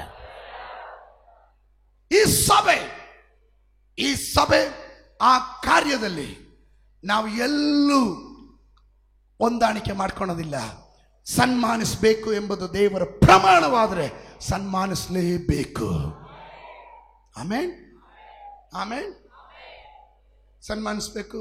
ಎಲ್ಲ ವಿಷಯಗಳಲ್ಲಿ ಅವರ ಮಾತನ್ನು ಕೇಳಬೇಕು. ಮುಂದಕ್ಕೆ, ಇದು ಕರ್ತನ ದೃಷ್ಟಿಯಲ್ಲಿ ಮೆಚ್ಚುಗೆಯಾಗಿದೆ. ಯಾರ ದೃಷ್ಟಿಯಲ್ಲಿ ಮೆಚ್ಚುಗೆಯಾಗಿದೆ? You are not placing anybody else, you are placing your God. ನನ್ನನ್ನು ವೀಕ್ಷಿಸುವಂತ ಜನ ಆಗಿರ್ಬೋದು, ನಿಮ್ಮ ತಂದೆ ತಾಯಿ ಎಷ್ಟೇ ಅಣ್ಣನ ಮುದುಕರಾಗಿದ್ರು ಪರವಾಗಿಲ್ಲ, ಅವರನ್ನ ಹೊರ್ರಿ, ಅವರನ್ನ ಸನ್ಮಾನಿಸ್ರಿ, ಅವರನ್ನ ಆದರಣೆ ಮಾಡಿರಿ. ಇವತ್ತು ಅನೇಕ ಯವನಸ್ಥರು ಅವರ ಲೈಫ್ ಶಾರ್ಟ್ ಆಗ್ತಾ ಇದೆ, ಅವರ ಜೀವನ ಮೊಟಕುಗೊಳ್ತಾ ಇದೆ. ಅವರು 25 ವರ್ಷಕ್ಕೆಲ್ಲ ಹಾರ್ಟ್ ಅಟ್ಯಾಕು, ನಾನಾ ವಿಧ ರೋಗಗಳಿಂದ ಬಳಲಿ ಅವರ ಜೀವನ ಕೊನೆಗೊಳ್ತಾ ಇದೆ. I am hearing so many things. ಅಯ್ಯೋ, 7 ವರ್ಷ 8 ವರ್ಷ ಮಕ್ಕಳು ಸಹ ಈಗ ಹಾರ್ಟ್ ಅಟ್ಯಾಕ್ ಬರ್ತಾ ಇದೆ ಅಂತೆ, ಕ್ಯಾನ್ಸರು, ಆ ರೋಗ ಈ ರೋಗ, ಸತ್ತೋದ್ರು. ಅಯ್ಯೋ, ಚೆನ್ನಾಗಿದ್ರಲ್ರಿ, 24 ವಯಸ್ಸ ಸತ್ತೋಗ್ಬಿಟ್ನಾ, ಅಯ್ಯೋ ಅಂತೀವಿ. ಆದರೆ ಅವರ ಹಿಂದ್ಗಡೆ ಅದರ ರೂಟನ್ನು ನೋಡಿದ್ರೆ ತಂದೆ ತಾಯಿಗಳನ್ನು ಕೇರ್ ಮಾಡೋದಿಲ್ಲ, ಸನ್ಮಾನಿಸೋದಿಲ್ಲ, ಯಾರಿಗೂ ಅವನು ಬಗ್ಗೋದಿಲ್ಲ. ಆ ಸ್ವಭಾವ ಅವನ ಆಯುಸ್ಸನ್ನೇ ತಿಂದು ಬಿಡುತ್ತೆ. ನೀವು ಹೆಚ್ಚಿನ ಕಾಲ ಬದುಕಬೇಕಾ, ಸುಖವಾಗಿರಬೇಕಾ, ಬದುಕು ಬಾಳಬೇಕಾ, ನಿಮ್ಮ ಜೀವನದಲ್ಲಿ ನೀವು ನಿಮ್ಮ ತಂದೆ ತಾಯಿಗಳನ್ನು ಸನ್ಮಾನಿಸಬೇಕು. ಇದುವರೆಗೂ ಯಾರಾದರೂ ಸನ್ಮಾನಿಸದೇ ಇದ್ರೆ ಇವತ್ತು ಅದು ಶಾಪವಾಗಿ ನಿನ್ನ ಜೀವನವನ್ನು ತಿನ್ನೋದಕ್ಕೆ ಮುಂಚೆ ಆ ಶಾಪವನ್ನು ಆಶೀರ್ವಾದವಾಗಿ ನೀನು ಬದಲಾಯಿಸಬೇಕು. ಇವತ್ತಿಂದನೇ ಈ ಪ್ರಸಂಗ ಕೇಳಿದ ನಂತರ ನಿನ್ನ ಜೀವನದಲ್ಲಿ ವ್ಯತ್ಯಾಸ ಬರಲೇಬೇಕು. You must honor your parents. ನೀವು ಯವನಸ್ಥರು ಚೆನ್ನಾಗಿ ಪುಷ್ಟಿ ಉಳ್ತೀರಾ, ಚೆನ್ನಾಗಿ ಆರೋಗ್ಯವಾಗಿರ್ತೀರಾ, ಮರಿಬಾರ್ದು. ನಿಮ್ಮ ಪ್ರಾಯ ಮುಗಿಸ್ಕೊಂಡೆ ಅವರು ಅಲ್ಲಿಗೆ ಹೋಗಿದ್ದು. ಅವ್ರಿಗೆ ನಿಮ್ಮನ್ನು ಹಿಡಿಯೋಷ್ಟು ಬಲ ಅವ್ರಿಗಿರಲ್ಲ, ಆರೋಗ್ಯ ಇರಲ್ಲ. ನೀವು ಹೊಡೆದ್ರು ಅವರು ಒದೆ ತಿನ್ನೋ ಅಂತ ಪ್ರಾಯ ಅವ್ರದ್ದು. ಯವನಸ್ಥರಾಗಿದ್ದಾಗ, ನೀವು ಚಿಕ್ಕ ಮಕ್ಕಳಾಗಿದ್ದಾಗ ಅವ್ರು ಹೊಡೆದಾಗ ನೀವು ಅದೇ ತಿಂತಾ ಇದ್ರಿ. ಈಗ ನೀವು ದೊಡ್ಡವರು ಆಗಿ ನೀವು ಗಟ್ಟಿಮುಟ್ಟಿಯಾಗಿದ್ದಾಗ ವಯಸ್ಸಾಗಿರೋ ಅಜ್ಜನನ್ನು, ವಯಸ್ಸಾಗಿರೋ ಅಮ್ಮನನ್ನು ನೀನು ಹೊಡೆಯೋದ್ರಲ್ಲಿ ನೀನೇನೋ ದೊಡ್ಡ ಪೌರುಷ ತೋರಿಸ್ದೆ ಅನ್ಕೊಬೇಡ, ತೋರಿಸ್ದೆ ಅಂತ ತಿಳ್ಕೊಬೇಡ. ನಿನ್ನ ಆಶೀರ್ವಾದಕ್ಕೆ ನೀನು ಎಲ್ಲೋ ಚಪ್ಪಡಿ ಎಳಿತಾ ಇದ್ದೀಯಾ. You must honour your parent. ಯವನಸ್ಥ ಮಕ್ಕಳೇ, ನೀನು ಎಷ್ಟೇ ವಿದ್ಯಾಭ್ಯಾಸ, ನೀನು IT BT ಅಲ್ಲ, ನೀನು ಯಾವುದೋ CO ಕಂಪನಿ CO ಆಗಿರು, ಏನೇ ಆಗಿರು, ನಿನ್ನ ತಂದೆ ತಾಯಿಯನ್ನು ಸನ್ಮಾನಿಸಬೇಕೆಂಬುದು ದೇವರ ಆಜ್ಞೆ ಆಗಿದೆ. ಇದು ಕಮ್ಯಾಂಡ್ಮೆಂಟ್ಸ್, ಇದು ದೇವರ ಒಂದು ಆಜ್ಞೆ. 10 ದಶಾಜ್ಞೆಗಳಲ್ಲಿ ದೇವರು ಕೊಟ್ಟಂತಹ ಆಜ್ಞೆ ಆಗಿದೆ. ನಿನ್ನ ತಂದೆ ತಾಯಿಗಳನ್ನು ನೀನು ಸನ್ಮಾನಿಸಬೇಕು. ಸನ್ಮಾನಿಸಿದ್ರೆ ನೀನು ಬಹುಕಾಲ ಬದುಕಿ ಬಾಳುವೆ. ದೇವರು ಕೊಡುವ ದೇಶದಲ್ಲಿ ನೀನು ಆಶೀರ್ವಾದವನ್ನು ಕಾಣ್ತೀಯ. ನಿನ್ನ ತಲೆಮಾರು ಆಶೀರ್ವಾದ ಆಗ್ಬೇಕಾ, ನೀನು ನಿನ್ನ ತಂದೆ ತಾಯಿಯನ್ನು ಸನ್ಮಾನಿಸು. ನಿನ್ನ ತಂದೆ ತಾಯಿಗಳನ್ನು ನೀನು ಸನ್ಮಾನಿಸೋದು ನೋಡುವಾಗ ನಿನ್ನ ಮಕ್ಕಳು ನಿನ್ನನ್ನು ಸನ್ಮಾನಿಸೋದಕ್ಕೆ ಕಳೀತಾರೆ. Honor your parents. Help them when they needed your help. Help them out of the way. Help them. ಅವ್ರನ್ನ ಸಹಾಯ ಮಾಡಿ. ಇದು ಪಾಸ್ಟರ್ ರವಿ ಹೇಳ್ತಾ ಇರೋದಲ್ಲ. It is the biblical truth. When you honor your parents, the blessings will follow you. ನಿನ್ನ ಮೇಲೆ ಅಭಿಷೇಕ ಬರುತ್ತೆ, ನಿನ್ನ ಮೇಲೆ ಆಶೀರ್ವಾದ ಬರುತ್ತೆ. ನಿನ್ನ ಕೈ ಹಚ್ಚ ಕೆಲಸ ಕಾರ್ಯಗಳು ಸಫಲವಾಗ್ತಾ ಇದೆ. ದೇವರ ವಾಕ್ಯ ಹೇಳುತ್ತದೆ, ದಿಸ್ ಇಸ್ ರೈಟ್, ಅದು ಸರಿ. 4 ಕಾರ್ಯಗಳನ್ನು ಕಾಣ್ತಾ ಇದ್ದೀವಿ. Children to obey parents, this is right, ಅದು ಸರಿಯಾಗಿದೆ. Number 2, a commandment. It's a commandment from God, ದೇವರಿಂದ ಬಂದಿರುವಂಥ ಆಜ್ಞೆ ಅದು. Number 3, a blessing of well being. ನೀನು ಬಹುಕಾಲ ಸುಖವಾಗಿ ಬಾಳಬೇಕಾ, you have to honour your parents. ನಿನ್ನ ತಂದೆ ತಾಯಿಗಳನ್ನು ನೀನು ಸನ್ಮಾನಿಸಲೇಬೇಕು. Number 4, a long life promised. ನಿನ್ನ ಜೀವನದಲ್ಲಿ ಉದ್ದನೆಯ ಜೀವಿತ, ದೀರ್ಘ ಆಯುಸ್ಸನ್ನು ದೇವರು ಕೊಡ್ತಾ ಇದ್ದಾನೆ, ನೀನು ಸನ್ಮಾನಿಸಲೇಬೇಕು. ಸ್ತೋತ್ರ ಹೇಳಲಿಲ್ಲ ನೋಡ್ರಿ. ಹಲ್ಲೆಲೂಯಾ. ಧರ್ಮೋಪದೇಶ ಕಾಂಡ ಪುಸ್ತಕ 5:16 ಅದನ್ನೇ ನಾವು ಕಾಣ್ತೇವೆ. ನಿಮಗೆ ಮೇಲಾಗುತ್ತೆ. ನಿಮಗೆ ಮೇಲೆ ಹಾಕಬೇಕಾದ್ರೆ ನಿಮ್ಮ ತಂದೆ ತಾಯಿಗಳನ್ನು ಸನ್ಮಾನಿಸಲೇಬೇಕು. ಇನ್ನು ನಂಬರ್ 5, 5ನೇದಾಗಿ ನನ್ನ ವಿಷಯ ಸನ್ಮಾನಿಸು. ಗಟ್ಟಿಯಾಗಲ್ರಿ, ಸನ್ಮಾನಿಸು. 1ನೇದಾಗಿ ದೇವರನ್ನ ಸನ್ಮಾನಿಸು. 2, ಪ್ರವಾದಿಯನ್ನ ಸನ್ಮಾನಿಸು. 3, ಆತ್ಮಿಕ ತಂದೆಯನ್ನು ಸನ್ಮಾನಿಸು. 4, ನಿಮ್ಮ ತಂದೆ ತಾಯಿಯನ್ನು ಸನ್ಮಾನಿಸು. 5, ವಯಸ್ಸಾದವರನ್ನ, ಹಿರಿಯರನ್ನ, ವೃದ್ಧರನ್ನ. Honour the whole people. ಪ್ರಾಯ ಹೋಗಿರೋರು, ತುಂಬಾ ವಯಸ್ಸಾದವರು, ಅವರೊಂದು ಪಕ್ಷ ನಿಮ್ಮ ತಂದೆ ಅಲ್ಲ, ನಿಮ್ಮ ತಾಯಿ ಅಲ್ಲ. ವಯಸ್ಸಾದವರನ್ನ ಸನ್ಮಾನಿಸು, ಅದು ನಿನಗೆ ಆಶೀರ್ವಾದ. ದೇವರ ವಾಕ್ಯ ಹೇಳುತ್ತದೆ, ಯಾಜಕ ಕಾಂಡ ಪುಸ್ತಕ, ಬುಕ್ ಆಫ್ ಲೆವಿಟಿಕಲ್ಸ್ 19ನೇ ಅಧ್ಯಾಯ 32ನೇ ವಾಕ್ಯ. ತಲೆ ನೆರೆದ ವೃದ್ಧರ ಮುಂದೆ ಎದ್ದು ನಿಂತು, ತಲೆ ನೆರೆದ ವೃದ್ಧರ ಮುಂದೆ ಎದ್ದು ನಿಂತು ಅವರನ್ನು ಸನ್ಮಾನಿಸಬೇಕು. ಅವರನ್ನ ಸನ್ಮಾನಿಸಬೇಕು. ಇದು ದೇವರ ಪ್ರಮಾಣ. ತಲೆ ನೆರೆದಿರುವವರು, ವಯಸ್ಸಾದವರು, ಅವರು ಬರುವಾಗ ಕಾಲ್ ಮೇಲೆ ಕಾಲು ಹಾಕೊಂಡು ಕುರ್ಚಿ ಮೇಲೆ ಕುತ್ಕೊಂಡು ಹಾಯ್. ಪಾಶ್ಚಿಮಾತ್ಯ ದೇಶದ ಕಲ್ಚರ್ ನಮಗೆ ಬೇಡ, ಆ ಸಂಸ್ಕೃತಿ ನಮಗೆ ಬೇಡ. ದೇವರ ಪ್ರಮಾಣ, ನೀನ್ ಭಾರತದವನಾಗ್ಲಿ ಅಮೆರಿಕದವನಾಗ್ಲಿ, ದೇವರ ಪ್ರಮಾಣ ಎಲ್ಲಾದ್ರೂ ಎಲ್ಲರಿಗೂ ಒಂದೇ. ಹಿರಿಯರು ಬಂದಾಗ, ತಲೆನೆರೆದ ವೃದ್ಧರು ಬಂದಾಗ ನೀನು ಎದ್ದು ನಿಂತು ಅವರನ್ನು ಸನ್ಮಾನಿಸುವಾಗ ಅವರು ಸಾಧಿಸಿದ ಆ ಜಯ ಇದೆಯಲ್ಲ, ಅದು ನಿನ್ನನ್ನು ಹಿಂಬಾಲಿಸುತ್ತೆ. ಹಲೋ, ಗಮನಿಸ್ರಿ ಪ್ರಿಯರೇ, ಬಹಳ ಶ್ರದ್ಧೆಯಿಂದ ಗಮನಿಸ್ರಿ. ಅವರು ಪ್ರತಿಕೂಲದಲ್ಲಿ ಹಾದು ಹೋದಾಗ, ಇಕ್ಕಟ್ಟಿನಲ್ಲಿ ಹಾದು ಹೋದಾಗ, ರೋಗದಲ್ಲಿ ಹಾದು ಹೋದಾಗ, ಪ್ರಯಾಸದಲ್ಲಿ, ಸಾಲದಲ್ಲಿ, ಕಷ್ಟದಲ್ಲಿ, ಇದನ್ನೆಲ್ಲ ಜಯಿಸಿ ಜಯಿಸಿ ಜಯಿಸಿ ಜಯಿಸಿ ಆ ಪ್ರಾಯಕ್ಕೆ ಬಂದು ನಿಂತಿದ್ದಾರೆ ಅಂದಾಗ ನೀನು ಅವರನ್ನ ಎದ್ದು ಸನ್ಮಾನಿಸುವಾಗ ಅವರ ಅನುಭವ, ಅವರ ಆಶೀರ್ವಾದ, ಅವರು ಜಯಿಸಿದ ಜಯ ನಿನ್ನ ಮೇಲೆ ಬರುವಂತದ್ದಾಗಿರುತ್ತದೆ. We must honor all the people.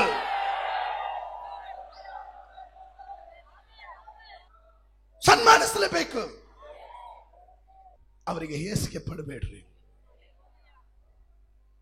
Respect them. ಇವತ್ತು ನೀನು ಏನು ಕಾಣ್ತಾ ಇದೆಯೋ ಒಂದು ಪಕ್ಷ ಅವ್ರು ಕಂಡಿರಲ್ಲ, ಆದರೆ ಅವ್ರು ಕಂಡಿದ್ದು ನೀನು ಕಾಣಲಿಲ್ಲ. ನೀನು ಹೀಗೆ ಏನು ಕೊಡ್ತಾ ಇದೆಯೋ, ಕಾಣ್ತಾ ಇದೆಯೋ, ಅದೇ ನಿನಗೆ ದೊಡ್ಡ ಪ್ರಾಬ್ಲಮ್.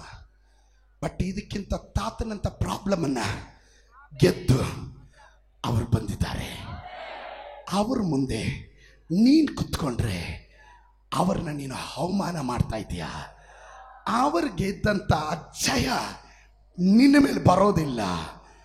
ನೀನು ಎದ್ದು ನಿಂತು ಅವರನ್ನ ಸನ್ಮಾನಿಸುವಾಗ ಅವರು ಜಯಿಸಿ ಬಂದ ಜಯ ಇದೆಯಲ್ಲ, ನಿನಗೆ ಗೊತ್ತಿಲ್ಲದ ನಿನ್ನ ಮೇಲೆ, ನೀನು ಅಂತ ಪ್ರತಿಕೂಲದಲ್ಲಿ ಹಾದು ಹೋಗುವಾಗ, ಇಕ್ಕಟ್ಟಿನಲ್ಲಿ ಹಾದು ಹೋದಾಗ ಆ ಆಶೀರ್ವಾದ ನಿನ್ನ ಮೇಲೆ ಬಂದು ನಿನ್ನನ್ನು ಅಲ್ಲಿಂದ ಎಬ್ಬಿಸುತ್ತೆ, ಕಾಪಾಡುತ್ತೆ. ಕೆಲವರು ಅವಮಾನ ಮಾಡ್ತಾರೆ.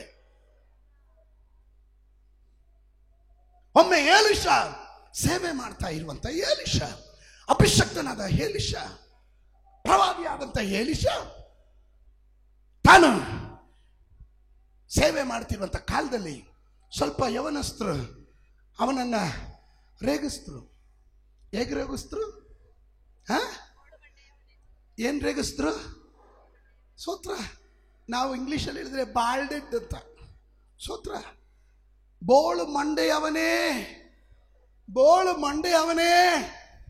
ಸ್ತೋತ್ರ. ನೀವು ಸತ್ಯವೇದ ಗ್ರಂಥದಲ್ಲಿ 2 ಅರಸರಗಳ ಪುಸ್ತಕ, 2 Kings ಚಾಪ್ಟರ್ 2, 2 ಅರಸರಗಳ ಪುಸ್ತಕ 2ನೇ ಅಧ್ಯಾಯ 23ನೇ ವಾಕ್ಯದಿಂದ 25ನೇ ವಾಕ್ಯದವರೆಗೂ ಗಮನಿಸ್ರಿ. ಅಲ್ಲಿ ನೀವು ಓದ್ಬೇಡ್ರಿ, ನಿಮ್ಮ ಮನೆಗೆ ಹೋಗಿ ಓದ್ಕೊಳ್ರಿ. ಎಲೀಷನನ್ನ ಅವರು ಗೇಲಿ ಮಾಡ್ತಾ ಇದ್ದಾರೆ, ಬೋಳು ಮಂಡೆಯವನೇ, ಬೋಳು ಮಂಡೆಯವನೇ ಅಂತ. ಎಲೀಷನ ಎದ್ದು ನಿಂತು ಅವರನ್ನ ಶಪಿಸಿದಾಗ 2 ಹೆಣ್ಣು ಕರಡಿಗಳು ಎದ್ದು ಬಂದು ಒಂದೇ ಒಂದು ಸಾರಿಗೆ 42 ಮಂದಿಯನ್ನ, 42 ಯುವಕರನ್ನ ಆ 2 ಹೆಣ್ಣು ಕರಡಿಗಳು ಕೊಂದಾಕ್ಬಿಡುತ್ತೆ. ಈ 42 ಮಂದಿ ಎಂದಾಗ ನೆಕ್ಸ್ಟ್ ಜನರೇಷನ್, ಮುಂದಿನ ತಲೆಮಾರು, ಇವರು ಪ್ರವಾದಿ ಆಗ್ಬೇಕಾಗಿತ್ತು, ಇವರು ಸೇವೆ ಮಾಡಬೇಕಾಗಿತ್ತು. ಇವರು ಯಾವಾಗ ಹಿರಿಯನಾದಂಥ ಎಲೀಷನನ್ನ ಅವನ ತಲೆ ಕೂದಲು ಉದುರೋಗಿರೋದನ್ನ ಗಮನಿಸಿ ಅವನನ್ನ ಬೋಳು ಮಂಡೆಯವನೇ ಅಂತ ಅವನನ್ನ ಕೆಣಕಿ ಕೋಪ ಬರಿಸಿದಾಗ ಅವನ ಬಾಯಿಂದ ಹೊರಟ ಮಾತು ಅವರಿಗೆ ಜೀವವನ್ನೇ ನಷ್ಟ ಮಾಡ್ತು. ದ ನೆಕ್ಸ್ಟ್ ಜನರೇಷನ್, ಮುಂದಿನ ತಲೆಮಾರು ನಷ್ಟವಾಗ್ಬಿಡ್ತು. ಅದರಲ್ಲಿ ಪ್ರವಾದಿಗಳು ಇರಬೇಕಾಗಿತ್ತು. ದ ನೆಕ್ಸ್ಟ್ ಜನರೇಷನ್ ಪ್ರಾಫಿಟ್ಸ್, ಅವರಿಗೆ ನಷ್ಟವಾಯಿತು. ಆ 2 ಹೆಣ್ಣು ಕರಡಿಗಳು the spirit of Antichrist ಅಂತ ಹೇಳ್ತಾರೆ. ಮೇ ಬಿ ನೀನು ಯಾವಾಗ ಹಿರಿಯರಿಗೆ ಅವಮಾನ ಮಾಡ್ತೀಯೋ, the spirit of Antichrist will come up and attack you. ಕೆಲವೊಂದು ವಿಷಯಗಳನ್ನ I wanted to teach you. ಕೆಲವೊಮ್ಮೆ ನಾವು ಚಿಂತೆ ಮಾಡ್ತೀವಿ. ಯೇಸು ಸ್ವಾಮಿ ಹೇಳಿದ್ರು, ಈ ಶಿಷ್ಯರು ಕೇಳಿದ್ರು, ಸ್ವಾಮಿ ಈ ದೆವ್ವ ನಾವು ಎಷ್ಟೆಲ್ಲ ಪ್ರಾರ್ಥನೆ ಮಾಡಿದ್ರೆ ಹೋಗ್ಲಿಲ್ಲ, ಏನ್ ಕಾರಣ? ಯೇಸು ಸ್ವಾಮಿ ಹೇಳಿದ್ರು, it's a kind of spirit. ಇದು ಒಂಥರ ಸ್ಪಿರಿಟ್. ಇದನ್ನು ಉಪವಾಸದಿಂದಲೂ ಪ್ರಾರ್ಥನೆಯಿಂದ ಮಾತ್ರನೇ ಗೆಲ್ಲಲಿಕ್ಕೆ ಸಾಧ್ಯ. ನಿನಗೆ ಕಾಣದೇ ಇರುವ ಕೆಲವೊಂದು ಕಾರ್ಯಗಳು ಅದರ ಹಿಂದುಗಡೆ ವ್ಯಾಪರಿಸುವ ದುರಾತ್ಮ ಒಬ್ಬನಿದ್ದಾನೆ. We must bind the strong man. ಬಲಿಷ್ಠನನ್ನು ನಾವು ಹಿಡಿದು ಕಟ್ಟಬೇಕು. You must respect the elderly people. When you dishonour, ನೀವು ಅವರಿಗೆ ಅವಿದ್ಯತ್ವ ತೋರಿಸಿದ್ರೆ, ಅಗೌರವ ತೋರಿಸಿದ್ರೆ, ಅವಮರ್ಯಾದೆ ತೋರಿಸಿದ್ರೆ, ಅವರನ್ನ ಸನ್ಮಾನಿಸಿದ್ರೆ, ಅವರನ್ನ ಹೀಯಾಳಿಸಿದ್ರೆ, ಅವರನ್ನ ಗೇಲಿ ಮಾಡಿದ್ರೆ, ನಿಮಗೆ ಗೊತ್ತಿಲ್ಲದೆ ನಿಮ್ಮ ಒಳಗಡೆ ದುರಾತ್ಮ ಪ್ರವೇಶ ಮಾಡೋದು ಮಾತ್ರವಲ್ಲ, ನಿಮ್ಮನ್ನು ನಾಶ ಮಾಡಿಬಿಡುತ್ತೆ. ನಂಬರ್ 6, 6ನೇದಾಗಿ, we have to honor our gifts and anointing within us. ನಮ್ಮ ಒಳಗಡೆ ಇರುವಂತ ವರಗಳನ್ನ, ಅಭಿಷೇಕವನ್ನ ನಾವು ಸನ್ಮಾನಿಸಬೇಕು. ಗಮನಿಸ್ರಿ, that's a reason I will tell, ನಾನು ಯಾವಾಗಲೂ ಹೇಳ್ತೀನಿ, you are not a ordinary person. ನೀವು ಸಾಧಾರಣ ವ್ಯಕ್ತಿ ಅಲ್ಲ, ಸಾಧಾರಣ ವ್ಯಕ್ತಿ ಅಲ್ಲ. ನಾನು ಕೇಳ್ತೇನೆ, ದೈವದೂತರು ಯೇಸುವಿನ ತಾಯಿಯಾದ ಮರಿಯಳನ್ನ ಕಂಡು ಹೀಗೆ ಹೇಳಿದ್ರು, ಕೃಪೆ ಹೊಂದಿದವಳೇ ನೀನು ಧನ್ಯಳು, ದಯೆ ಹೊಂದಿದವಳೇ ನೀನು ಧನ್ಯಳು. ಕಾರಣ ನಿನ್ನ ಗರ್ಭದಲ್ಲಿ ಲೋಕ ರಕ್ಷಕನು ಹುಟ್ಟಲಿಕ್ಕೆ ಹೋಗ್ತಾ ಇದ್ದಾನೆ. ನಾನು ಕೇಳ್ತೇನೆ, ದೂತರು ಮರಿಯಳನ್ನ ಕಂಡು ದಯ ಲಭಿಸಿದವಳೇ ನೀನು ಧನ್ಯಳು ಎಂದು ಹೇಳುವಾಗ, ಹುಟ್ಟಲಿಕ್ಕೆ ಹೋಗುವ ಯೇಸುವಿನ ಕುರಿತು ಆ ಮಾತನ್ನು ಹೇಳಿದ್ರೆ, ಯೇಸು ನಿನ್ನ ಜೀವನ ಪರ್ಯಂತ ನಿನ್ನ ಜೊತೆಯಲ್ಲಿ ಇರುವಾಗ ನೀನು ಧನ್ಯನೋ, ನೀನು ಧನ್ಯನೋ. ಯೇಸು ನಿನ್ನ ಜೊತೆಯಲ್ಲಿದ್ದಾನೆ, ಯೇಸು ನಿನ್ನ ಜೊತೆ ನಡೀತಾ ಇದ್ದಾನೆ, ಯೇಸು ನಿನ್ನ ಜೀವನವಾಗಿದ್ದಾನೆ, ಯೇಸುವೆ ಸರ್ವಸ್ವ ನಿನ್ನಲ್ಲಿ ನೆಲೆಗೊಂಡಿರುವಾಗ, you are not a ordinary person. ನೀನು ಸಾಧಾರಣ ವ್ಯಕ್ತಿ ಅಲ್ಲ. ಕೆಲವರು ಸಾಧಾರಣವಾಗಿ ಕುಳಿತಿರುವಾಗ ಅಸಾಧಾರಣವಾದಂತ ದೇವರು ನನ್ನ ಜೊತೆಯಲ್ಲಿದ್ದಾನೆ ಎಂಬ ದೃಢ ನಿಶ್ಚಯವುಳ್ಳವರು ಮಾತ್ರ ಗಟ್ಟಿಯಾಗಿ ಹೇಳ್ರಿ, I am not a ordinary person. I honour my gifts and the anointing what I am carrying. ನಾನು ಹೊರತಾ ಇರುವಂತ ಅಭಿಷೇಕ, ನನ್ನ ಮೇಲಿರುವಂತ ಅಭಿಷೇಕ, ದೇವರು ನನಗೆ ಕೊಟ್ಟಿರುವ ವರ, ಆ ತಾಲಂತು ನಾನು ಯಾವತ್ತೂ ಅಸಡ್ಡೆ ಮಾಡೋದಿಲ್ಲ. ನಾನು ಅದನ್ನು ಸನ್ಮಾನಿಸ್ತೇನೆ. You have a talents, you have a gifts, you have a anointing. Don't dishonour the anointing, don't dishonour your gift. Respect. ನಿನ್ನೊಳಗಡೆ ದೇವರು ಸತ್ಯವೇದ ಗ್ರಂಥದಲ್ಲಿ ಕೀರ್ತನೆ 8:4 ವಚನ ಹೇಳುತ್ತದೆ, ಮನುಷ್ಯರು ಎಷ್ಟರವರು? ಮನುಷ್ಯನು ಎಷ್ಟು ಮಾತ್ರದವನು, ಎಷ್ಟು ಮಾತ್ರದವನು? ಅವನನ್ನು ನೀನು ಯಾಕೆ ನೆನೆಸಬೇಕು? ಅವನನ್ನು ನೀನು ಯಾಕೆ ನೆನೆಸಬೇಕು? ಮಾನವನು ಎಷ್ಟರವನು? ಮಾನವನು ಕೇವಲ ನರ ಪ್ರಾಣಿ, ನರ ಜಂತು, ನರ ಹುಳು, ನರ ಕೃಮಿ. ಅವನು ಎಷ್ಟರವನು? What is? ಕೇವಲ ಉಸಿರು ಮಾತ್ರ. We think we are somebody. I'm sorry brother, I'm sorry sisters. ಇವತ್ತು ನೀನು ಏನಾದ್ರೂ ಹಾಕಿದ್ರೆ ಅದು ದೇವರ ದಯೆ. ಹಳೆದನ್ನ ಮರಿಬೇಡ್ರಿ, ಹಳೆದನ್ನ ಮರಿಬೇಡ್ರಿ. ಒಪ್ಪತ್ತ ಆಹಾರ ಇಲ್ಲದೆ ಇದ್ದ ಅವಸ್ಥೆನ ಮರಿಬೇಡ್ರಿ. ಏನು ಇಲ್ಲದೆ ಇರುವ, ಯೋಗ್ಯತೆ ಇಲ್ಲದೆ ಇರುವಾಗ ದೇವರು ನಿನ್ನನ್ನು ಇಲ್ಲಿವರೆಗೂ ತಂದ್ರಲ್ಲ. ಮಲಗೋದಕ್ಕೊಂದು ಚಾಪೆ ಇಲ್ದಿರ ಇದ್ದಾಗ ಪೇಪರ್ ಹಾಕೊಂಡು ಫುಟ್ಪಾತ್ ಅಲ್ಲಿ ಮಲಗಿರುವಾಗ್ಲೂ ದೇವರನ್ನ ನೀನು ಕಂಡುಕೊಂಡಿದ್ರಿಂದ ಇವತ್ತು ನಿನಗೆ ಸುಖದ ಸುಪ್ಪತ್ತಿಗೆವರೆಗೂ ದೇವರು ತಂದಿದ್ದಾನೆ. ಅದನ್ನು ನೀನು ಮರಿಬೇಡ. ನೀನು ಯಾರೋ ದೊಡ್ಡವನಂತ ನಟನೆ ಮಾಡಬೇಡ. ನೀನು ದೊಡ್ಡ ಆಫೀಸರ್ ಆಗಿರ್ಬೋದು, ದೊಡ್ಡ ಬಿಸ್ನೆಸ್ ಮ್ಯಾನ್ ಆಗಿರ್ಬೋದು, ದೊಡ್ಡ ಸೇವಕರಾಗಿರ್ಬೋದು, ನೀನು ಎಷ್ಟರವನು? ದೇವರು ಏತಕ್ಕೆ ನಿನ್ನ ನೆನೆಸ್ಕೊಳ್ಬೇಕು?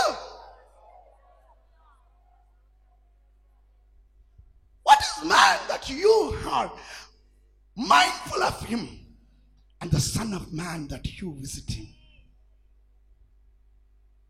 ಅವನು ಎಷ್ಟರವನು, ಒಂದೇ ಒಂದು ಉಸಿರು ಹೋಯ್ತು ಅಂದ್ರೆ ಹೋಯ್ತು, ದಟ್ಸ್ ಇಟ್.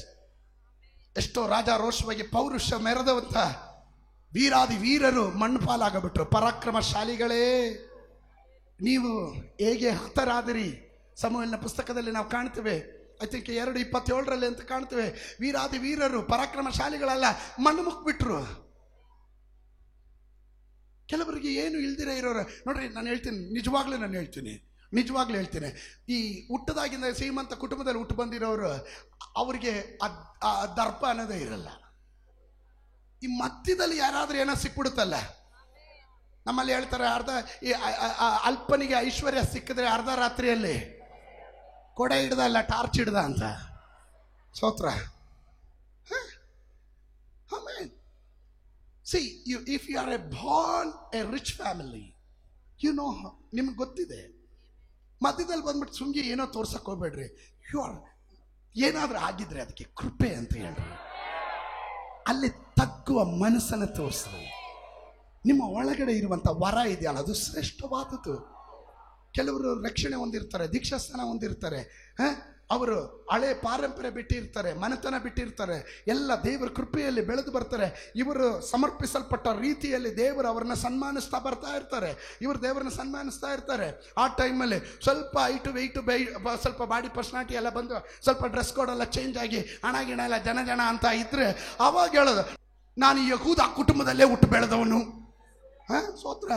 ನಿಮ್ಮ ಕುಟುಂಬ ಎಲ್ಲ ಹುಡ್ಕೊಂಡು ಹೋದ್ರೆ, ಪಾರಂಪರೆ ಹುಡ್ಕೊಂಡು ಹೋದ್ರೆ, ಆದಾಮನ ಪಾರಂಪರೆ ಶಾಪಗ್ರಸ್ತ ಪಾರಂಪರೆ, ಆ ಶಾಪದಿಂದ ಬಿಡಿಸ್ಕೊಂಡು ಬಂದಿದ್ದಾರೆ. ದೇವರು ಆಶೀರ್ವಾದಕರವಾಗಿ ನಡೆಸ್ತಾ ಇದ್ದಾನೆ.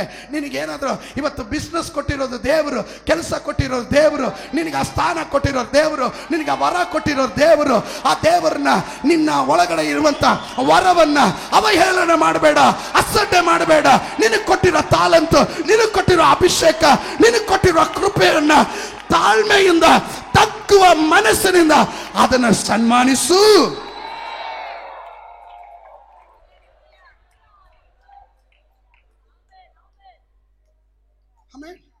ಆದ್ದರಿಂದಲೇ listen to me very carefully. ಆದ್ದರಿಂದ ನಿಮ್ಮ ಮೇಲಿರುವ ಅಭಿಷೇಕ ದೊಡ್ಡದಾಗಿರೋದ್ರಿಂದ ಅದನ್ನ ಅನ್ಯ ಮಾರ್ಗದಲ್ಲಿ ಉಪಯೋಗಿಸ್ಬೇಡ್ರಿ. ದುಷ್ಟರ ಆಲೋಚನೆಯಂತೆ ನಡೆಯದೆ, ಪಾಪಾತ್ಮರ ಮಾರ್ಗದಲ್ಲಿ ನಿಂತುಕೊಳ್ಳದೆ, ಧರ್ಮ ನಿಂದಕರ ಸಂಗಡ ಕುಳಿತುಕೊಳ್ಳದೆ, ಯಾವನು ಹಗಲು ಇರಲು ಯೆಹೋವನ ಧರ್ಮಶಾಸ್ತ್ರವನ್ನ ಧ್ಯಾನಿಸುತ್ತಾನೋ ಅವನೆಷ್ಟೋ ಧನ್ಯನಾಗಿರುತ್ತಾನೆ. ಅವನು ಕಾಲುವೆಗಳ ಬಳಿಯಲ್ಲಿ ನೆಟ್ಟಂತ ಮರಕ್ಕೆ ಸಮವಾಗಿರುತ್ತಾನೆ. ಅದರ ಎಲೆಗಳು ಉದುರೋದಿಲ್ಲ, ಬಾಡಿ ಹೋಗೋದಿಲ್ಲ, ಅದು ತಕ್ಕ ಕಾಲದಲ್ಲಿ ಫಲ ಕೊಡ್ತಾ ಇರುತ್ತೆ. ನಿನ್ನನ್ನ ದೇವರು ಫಲ ಕೊಡುವ ವೃಕ್ಷವಾಗಿ ಪರಿಶುದ್ಧಾತ್ಮನಲ್ಲಿ ನಿನ್ನನ್ನು ದೇವರು ನೆಟ್ಟಿದ್ದಾನೆ. ನಿನ್ನ ಒಳಗಡೆ ತಾಳಂತುಗಳನ್ನು ಇಟ್ಟಿದ್ದಾನೆ, ಅಭಿಷೇಕವನ್ನ ಇಟ್ಟಿದ್ದಾನೆ. ಅದನ್ನ ಹಲ್ಲಗೆಳೆಯಬೇಡ.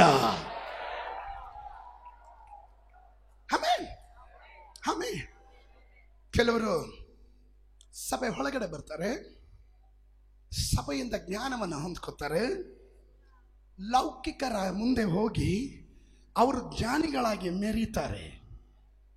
ಮೆರೆದು ಸಭೆಯಲ್ಲಿ ಹೊಂದಿದ ಜ್ಞಾನವನ್ನು ತಾತ್ಸಾರ ಮಾಡ್ತಾರೆ. ಮಾಡಬೇಡಿ, ಡೋಂಟ್ ಡೂ ದ್ಯಾಟ್. ಮನುಷ್ಯನನ್ನ ದೇವರು ಯಾಕೆ ನೆನೆಸ್ಕೊಳ್ಬೇಕು? ಮಾನವನು ಎಷ್ಟರವನವನು? ಮುಂದಿನ ವಾಕ್ಯ ಹೇಳುತ್ತದೆ, ಮಾನವನು ಎಷ್ಟರವನು, ಅವನಲ್ಲಿ ಯಾಕೆ ಲಕ್ಷ್ಯವಿಡಬೇಕು? ಅವನಲ್ಲಿ ಯಾಕೆ ದೇವರು ಲಕ್ಷ್ಯ ಇಡಬೇಕು? ಅವನನ್ನು ದೇವದೂತರಿಗಿಂತ ಸ್ವಲ್ಪವೇ ಕಡಿಮೆಯಾಗಿ ಮಾಡಿದ್ದೀಯಲ್ಲ. ಹಾಗಾದ್ರೆ ದೇವದೂತರಿಗಿಂತ ಸ್ವಲ್ಪವೇ ಕಡಿಮೆಯಾಗಿ ಮಾಡಿದೀಯ ಅಂದ್ರೆ ದೇವರ ವಾಕ್ಯ ಹೇಳುತ್ತೆ, ಅಲ್ಲಿ ದೇವರು ಅಂದಾಗ ಸೃಷ್ಟಿಯ ಕರ್ತನು ಅಂದ್ರೆ ಎಲೋಹಿಮ್, ಗಾಡ್ ಎಲೋಹಿಮ್. ಆದಿಯಲ್ಲಿ ದೇವರ ಹೆಸರು ಎಲೋಹಿಮ್, ಸೃಷ್ಟಿಕರ್ತನು. ದ ಎಲೋಹಿಮ್ ನಂತರ ದೂತರೆಲ್ಲ ಬಂದಿದ್ದು.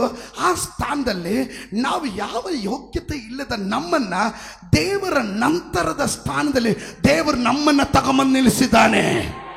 ದೂತರಿಗಿಂತ ಶ್ರೇಷ್ಠ ಸ್ಥಾನದಲ್ಲಿ ದೇವರು ನಮ್ಮನ್ನು ನಿಲ್ಲಿಸಿದ್ದಾನೆ.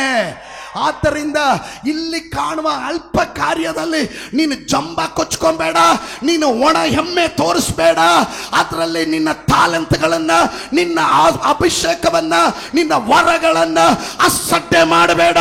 ನಿನ್ನ ಲೈಫ್ ಸೋರ್ಸ್, ನಿನ್ನ ಜೀವನದಲ್ಲಿ ಇವತ್ತು ಏನಾದರೂ ಆಗಿದ್ರೆ ಅದರ ಮೂಲ ನೀನು ಯೆಹೋವನಲ್ಲಿ ನಂಬಿಕೆ ಇಟ್ಟು ಅವನನ್ನು ಸನ್ಮಾನಿಸಿದ್ದರಿಂದ ದೇವರು ನಿನ್ನನ್ನ ಈ ಸ್ಥಾನಕ್ಕೆ, ಈ ವರಗಳಿಗೆ ತಂದಿರೋದು.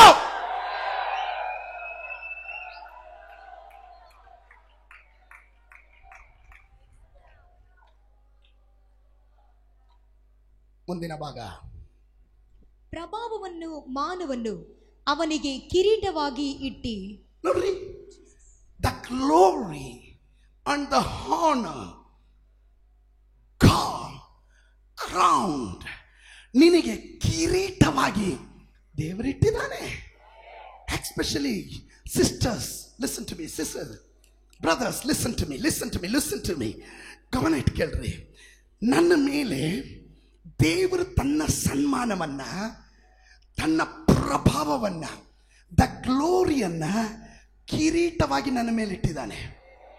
ನೀವು ಹೊರಗಡೆ ನೋಡಿದಾಗ ಬೋರ್ಡ್ ತಲೆ ಕಾಣಬಹುದು, ಆದರೆ ನನಗೆ ಗೊತ್ತು ನನ್ನ ತಲೆ ಮೇಲೆ ಪ್ರಭಾವ, ಮಾನ, ಸನ್ಮಾನ ಎಂಬ ಕಿರೀಟವನ್ನ ದೇವರಿಟ್ಟಿದ್ದಾನೆ. ಹಲ್ಲೆಲೂಯ. ಇದನ್ನ ಒಂದು ಕಾಲದಲ್ಲೂ ಅದನ್ನು ಕೆಳಗಡೆ ಹಾಕೋದಕ್ಕೆ ನಾನು ಬಿಡೋದಿಲ್ಲ. ಯಾರ ಪಾದದಲ್ಲಿ ಅದು ಇಡಕ್ಕೆ ಬಿಡೋದಿಲ್ಲ. ಹಣದ ಮುಂದೆ ಅದನ್ನು ಇಡಕ್ಕೆ ಇಷ್ಟಪಡೋದಿಲ್ಲ. ಜನರ ಮುಂದೆ ಇಡಕ್ಕೆ ಇಷ್ಟಪಡೋದಿಲ್ಲ. ನನಗೆ ಗೊತ್ತು ನನ್ನ ಮೇಲಿರೋ ಅಭಿಷೇಕ ಏನು ಎಂದು. ಇದರ ಒಳಗಡೆ ಇರುವ ದೇವ ಜನ ಪ್ರತಿಯೊಬ್ಬರು ಪ್ರಾರ್ಥನೆ ಮಾಡುವವರು, ಕೃಪಾವರಗಳನ್ನು ಉಪಯೋಗಿಸುವವರು, ಸೇವೆ ಮಾಡುವವರು. Don't go lower level. ವಿಶ್ವ ಸುಂದರಿ ಅಂತ ಹೇಳಿ ಕಿರೀಟ ಇಡ್ತಾರೆ, ರಾಜನು ಅಂತ ಹೇಳಿ ಕಿರೀಟ ಇಡ್ತಾರೆ. ಆ ಕಿರೀಟನ ತಗೊಂಡೋಗಿ ತಿಪ್ಪೆಯಲ್ಲಿ ಹಾಕೋದಿಲ್ಲ. ನನಗೊಂದು ಕಿರೀಟ ದೇವರು ಕೊಟ್ಟಿದ್ದಾನೆ. ಆ ಕಿರೀಟ ಎಲ್ಲಿ ಹೆಂಗೆ ಉಪಯೋಗಿಸ್ಬೇಕಂತ ಗೊತ್ತಾ? ಆಮೇಲೆ ಈ ಕಿರೀಟ ಹಣಕ್ಕಾಗಿ ನಾನು ಮಾರೋದಿಲ್ಲ. ಮೋಸ ಮಾಡಿ ಮತ್ತೊಬ್ಬರನ್ನ ಹೆಂಗಾದ್ರೂ ವಂಚನೆಯಲ್ಲಿ ಸೆಳೆಯೋದಕ್ಕೋಸ್ಕರ ಈ ಕಿರೀಟ ನಾನು ಇಡೋದಿಲ್ಲ. ನನಗೆ ಈ ಲೋಕದಲ್ಲಿ ಎಲ್ಲ ನಷ್ಟವಾದರೂ ಪರವಾಗಿಲ್ಲ. ನನಗೊಂದು ಗೊತ್ತು, ನನ್ನ ದೇವರು ನನ್ನನ್ನು ಸನ್ಮಾನಿಸಿರುವ, ನನ್ನನ್ನು ಅಲ್ಲಲ್ಲಿಯ ತನ್ನ ಪ್ರಭಾವದಿಂದ ನನ್ನನ್ನು ಸನ್ಮಾನಿಸಿರುವ ಒಂದು ಕಿರೀಟ ಇದೆ. ಅದಕ್ಕೆ ನಾನು ಶಿರಸಾಪಾಗ್ತೀನಿ, ಅದನ್ನು ನಾನು ಹಾನರ್ ಮಾಡ್ತೀನಿ.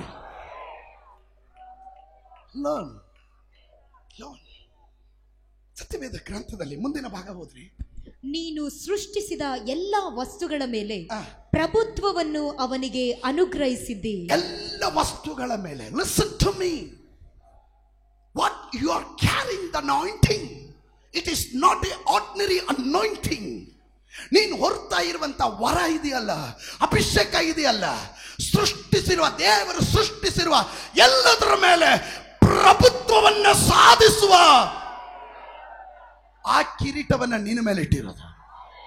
ನೀನು ಅದನ್ನು ತಗೊಂಡೋಗಿ ಹಣಕ್ಕಾಗಿ, ಸ್ಥಾನಕ್ಕಾಗಿ, ಕುರ್ಚಿಗಾಗಿ, ಸ್ತೋತ್ರ, ಅಲ್ಪ ಲಾಭಕ್ಕಾಗಿ ಅದನ್ನು ಯಾರ ಪಾದಕ್ಕೂ ಇಡಬೇಡ. ಪಕ್ಕದಲ್ಲಿ ಇರೋರು ಕೈ ಕೊಟ್ಟಲ್ರಿ, ನಿಮ್ಮ ಕಿರೀಟ ಯಾರ ಪಾದಕ್ಕೂ ಇಡಬಾರದು. ದೇವರು ಕೊಟ್ಟಂತ ವರ, ದೇವರು ಕೊಟ್ಟಂತ ಅಭಿಷೇಕ. ಸ್ತೋತ್ರ ಸ್ತೋತ್ರ ಸ್ತೋತ್ರ ಸ್ತೋತ್ರ. ಗಟ್ಟಿಯಾಗಿ ಒಂದು ಆಮೇನ್ ಹೇಳ್ರಿ. The people will dishonour. ಇದನ್ನ ಮಾನಿಸೋದಿಲ್ಲ ಕೆಲವರು. ಅವರ ಜೀವನ ಏನಾಗುತ್ತೆ? The gift of honour they won't understand. ಅವ್ರಿಗೆ ಅರ್ಥ ಆಗೋದಿಲ್ಲ. That is their big mistake. ಅವ್ರ ಜೀವನದ ದೊಡ್ಡ ಮಿಸ್ಟೇಕ್. ನನ್ನ ಮೇಲಿರೋಂಥ ಅಭಿಷೇಕ ಏನು ಅಂತ ನನಗೆ ಗೊತ್ತಿರೋದ್ರಿಂದ ನಾನು ಹೋಗಬಾರದ ಕಡೆಗೆ ನಾನು ಹೋಗೋದಿಲ್ಲ, ಮಾಡಬಾರ್ದೇ ಇರೋ ಕಾರ್ಯ ಮಾಡೋದಿಲ್ಲ, ನೋಡಬಾರ್ದ ಕಾರ್ಯ ನೋಡೋದಿಲ್ಲ. ಅದು ಯಾರನ್ನ ಮೆಚ್ಚಿಸೋಕ್ಕಲ್ಲ. Because I know what the crown I am wearing. ನನ್ನ ತಲೆ ಮೇಲಿರುವಂತ ಆ ಕಿರೀಟ ಯಾವುದು ಅನ್ನೋದು ನನಗೆ ಚೆನ್ನಾಗಿ ಗೊತ್ತಿದೆ. ಮೈಸೂರು ಮಹಾರಾಜರನ್ನ ದಸರಾ ಬರುವಾಗ ಮೈಸೂರಿನಲ್ಲಿ ಕಿರೀಟ ಎಲ್ಲ ಧರಿಸಿ ಇದು ಮಾಡ್ತಾರೆ. ಅದಾದ್ಮೇಲೆ ಅವ್ರ KSCL ಎಲ್ಲ ನಾನು ನೋಡಿದ್ದೀನಿ ಅವ್ರನ್ನ. ಈಗಿಲ್ಲ. ಶ್ರೀಕಂಠದತ್ತ ಒಡೆಯರ್ ಅವರು ಅವರೀಗ ತೀರೋದ್ರು, ದಿವಂಗತರು. ಆದ್ರೆ ಅವರಿಗೆ ಆ ಕಿರೀಟ ಇಟ್ಟಾಗ, ಆ ರಾಜವಸ್ತ್ರ ಧರಿಸಿದಾಗ ಅದರ ಗತ್ತೆ ಬೇರೆ, ಆ ಗಮ್ಮತ್ತೇ ಬೇರೆ. ಹಾಗಾದ್ರೆ ನಿನ್ನ ಗಮ್ಮತ್ತೆ ಬೇರೆ, ನಿನ್ನ ಗಮ್ಮತ್ತೆ ಬೇರೆ. ನಿನ್ನ ತಲೆ ಮೇಲೆ ಇರೋದು ಯಾವುದು? ದೇವರ ಮಾನ ಪ್ರಭಾವ ಎಂಬ ಕಿರೀಟ ದೇವರು ನಿನ್ನ ಮೇಲೆ ಇಟ್ಟಿದ್ದಾನೆ. You are not a ordinary man sister, you are not a ordinary. When you are honoring God, God will honor you. ನೀನು ದೇವರನ್ನ ಸನ್ಮಾನಿಸುವಾಗ ದೇವರು ನಿನ್ನ ಸನ್ಮಾನಿಸ್ತಾ ಇದ್ದಾನೆ. ಆಮೆನ್.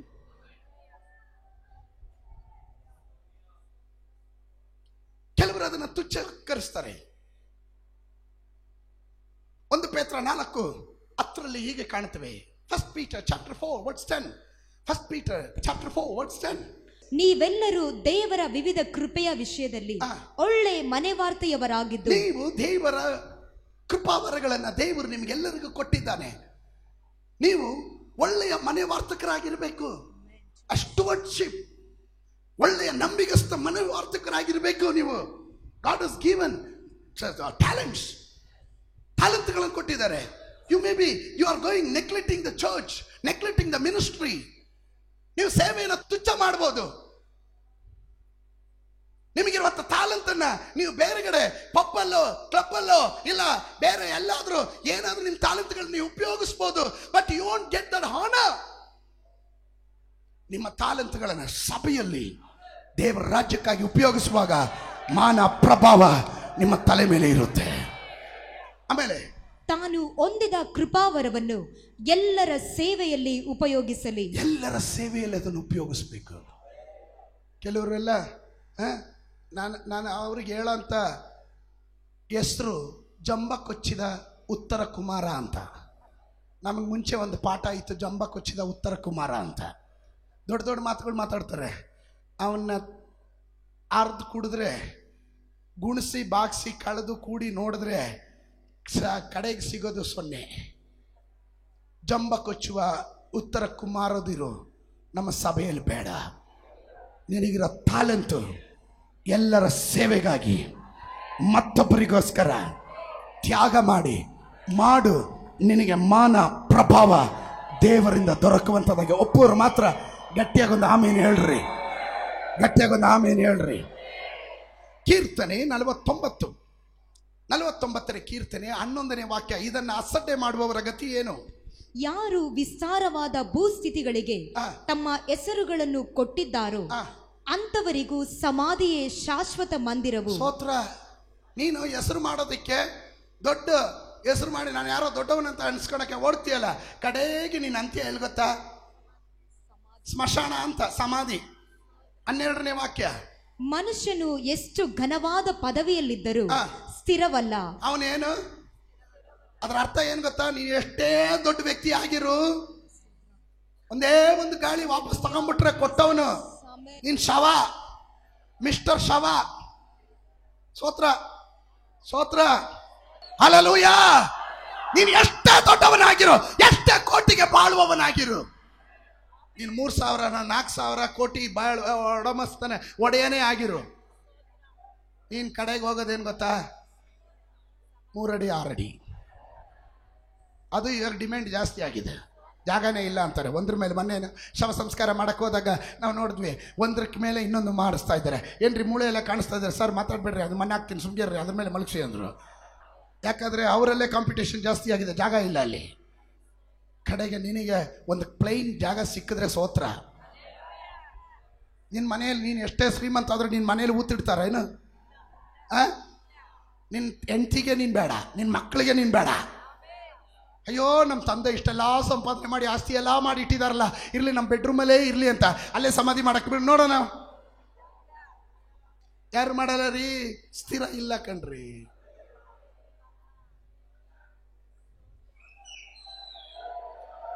ಇದ್ದಂಗೆ ಹೇಳಿದ್ರೆ ಯಾರು ಸ್ತೋತ್ರ ಹೇಳ್ತಾ ಇಲ್ಲ ನೋಡ್ರಿ. ಯಾರಾದ್ರೂ ಒಂದು ನಿಜವಾದಂತ ಯಥಾರ್ಥವಾದ ಒಂದು ಸ್ತೋತ್ರ ಗಟ್ಟಿಯಾಗಿ ಹೇಳ್ರಿ ನೋಡೋಣ. ಎಷ್ಟೇ ಉನ್ನತನಾದರೂ, ಎಷ್ಟೇ ಶ್ರೇಷ್ಠನಾದರೂ ಅವನು ಸ್ಥಿರ ಅಲ್ಲ. ದೇವರೊಬ್ಬನೇ ಸ್ಥಿರ. ಅವನು ಕೊಟ್ಟಿರುವ ವರಗಳನ್ನ, ಅವನು ಕೊಟ್ಟಿರುವ ಅಭಿಷೇಕವನ್ನ ಜೋಪಾನವಾಗಿ ನಿಕ್ಷೇಪವಾಗಿ ಅದು ಧೂಳು ಹಿಡಿದಿರೆ, ಕಸ ತುಂಬದೆ, ಅದು ತೊಟ್ಟಿಗೆ ಹಾಕದೆ, ಅದು ಅಲ್ಲಲ್ಲಿ ಗಲೀಜಲ್ಲಿ ಹಿಡದೆ ಅದನ್ನ ಸನ್ಮಾನಿಸು. ನಿನಗೆ ಆಶೀರ್ವಾದ ಇನ್ನ ಹೆಚ್ಚಾಗ್ತಾ ಇರುತ್ತೆ. ಕೆಲವರು ಸೇವೆ ಮಾಡ್ತಾರೆ. ಐ ಆಮ್ ಟೆಲಿಂಗ್ ಯು, ಇದರ ಒಳಗಡೆ ಇರುವವರಲ್ಲಿ ಕೆಲವರು ನಾನು ಹೇಳ್ತೀನಿ ಕೇಳ್ರಿ, ಸೇವೆ ಮಾಡ್ತೀರಾ ಯಾರಿಗೆ ಮೆಚ್ಚಿಸೋದಕ್ಕೆ? ಪಾಸ್ಟರ್ನ ಮೆಚ್ಚಿಸೋದಕ್ಕೆ. You are a fool. ಪಾಸ್ಟರ್ನ ಮೆಚ್ಚಿಸೋದಕ್ಕೆ ಸೇವೆ ಮಾಡಿದ್ರೆ ನೀವು ಮೂರ್ಖರು. ಪಾಸ್ಟರ್ ನೀವೆಲ್ಲಾದ್ರೂ ಹೋದ್ರೆ ನಿಮ್ಮನ್ನ ಹಿಂದೆ ಟಾರ್ಚ್ ಇಟ್ಕೊಂಡ್ ಬರ್ತಾರೇನು?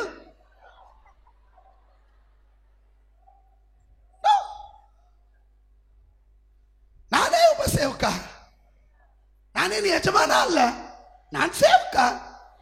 ನನಗೆ ಕೊಟ್ಟಿರೋ ವರ, ನನಗೆ ಕೊಟ್ಟಿರೋ ಅಭಿಷೇಕ ನಾನು ಕಾಪಾಡ್ತೀನಿ. ನಿನಗೆ ಕೊಟ್ಟಿರೋ ವರ, ನಿನಗೆ ಕೊಟ್ಟಿರೋ ತಾಲಂತು, ನಿನಗೆ ದೇವರು ಕೊಟ್ಟಿರೋ ಕರೆ, ನಿನ್ನ ಮೇಲೆ ದೇವರು ಇಟ್ಟಿರುವ ನಂಬಿಗಸ್ತತನ, ಅದನ್ನ ನೀನು ಕಾಪಾಡು. ಅವಾಗ ನಿನಗೆ ಸನ್ಮಾನ ಬರುತ್ತೆ. Don't please man.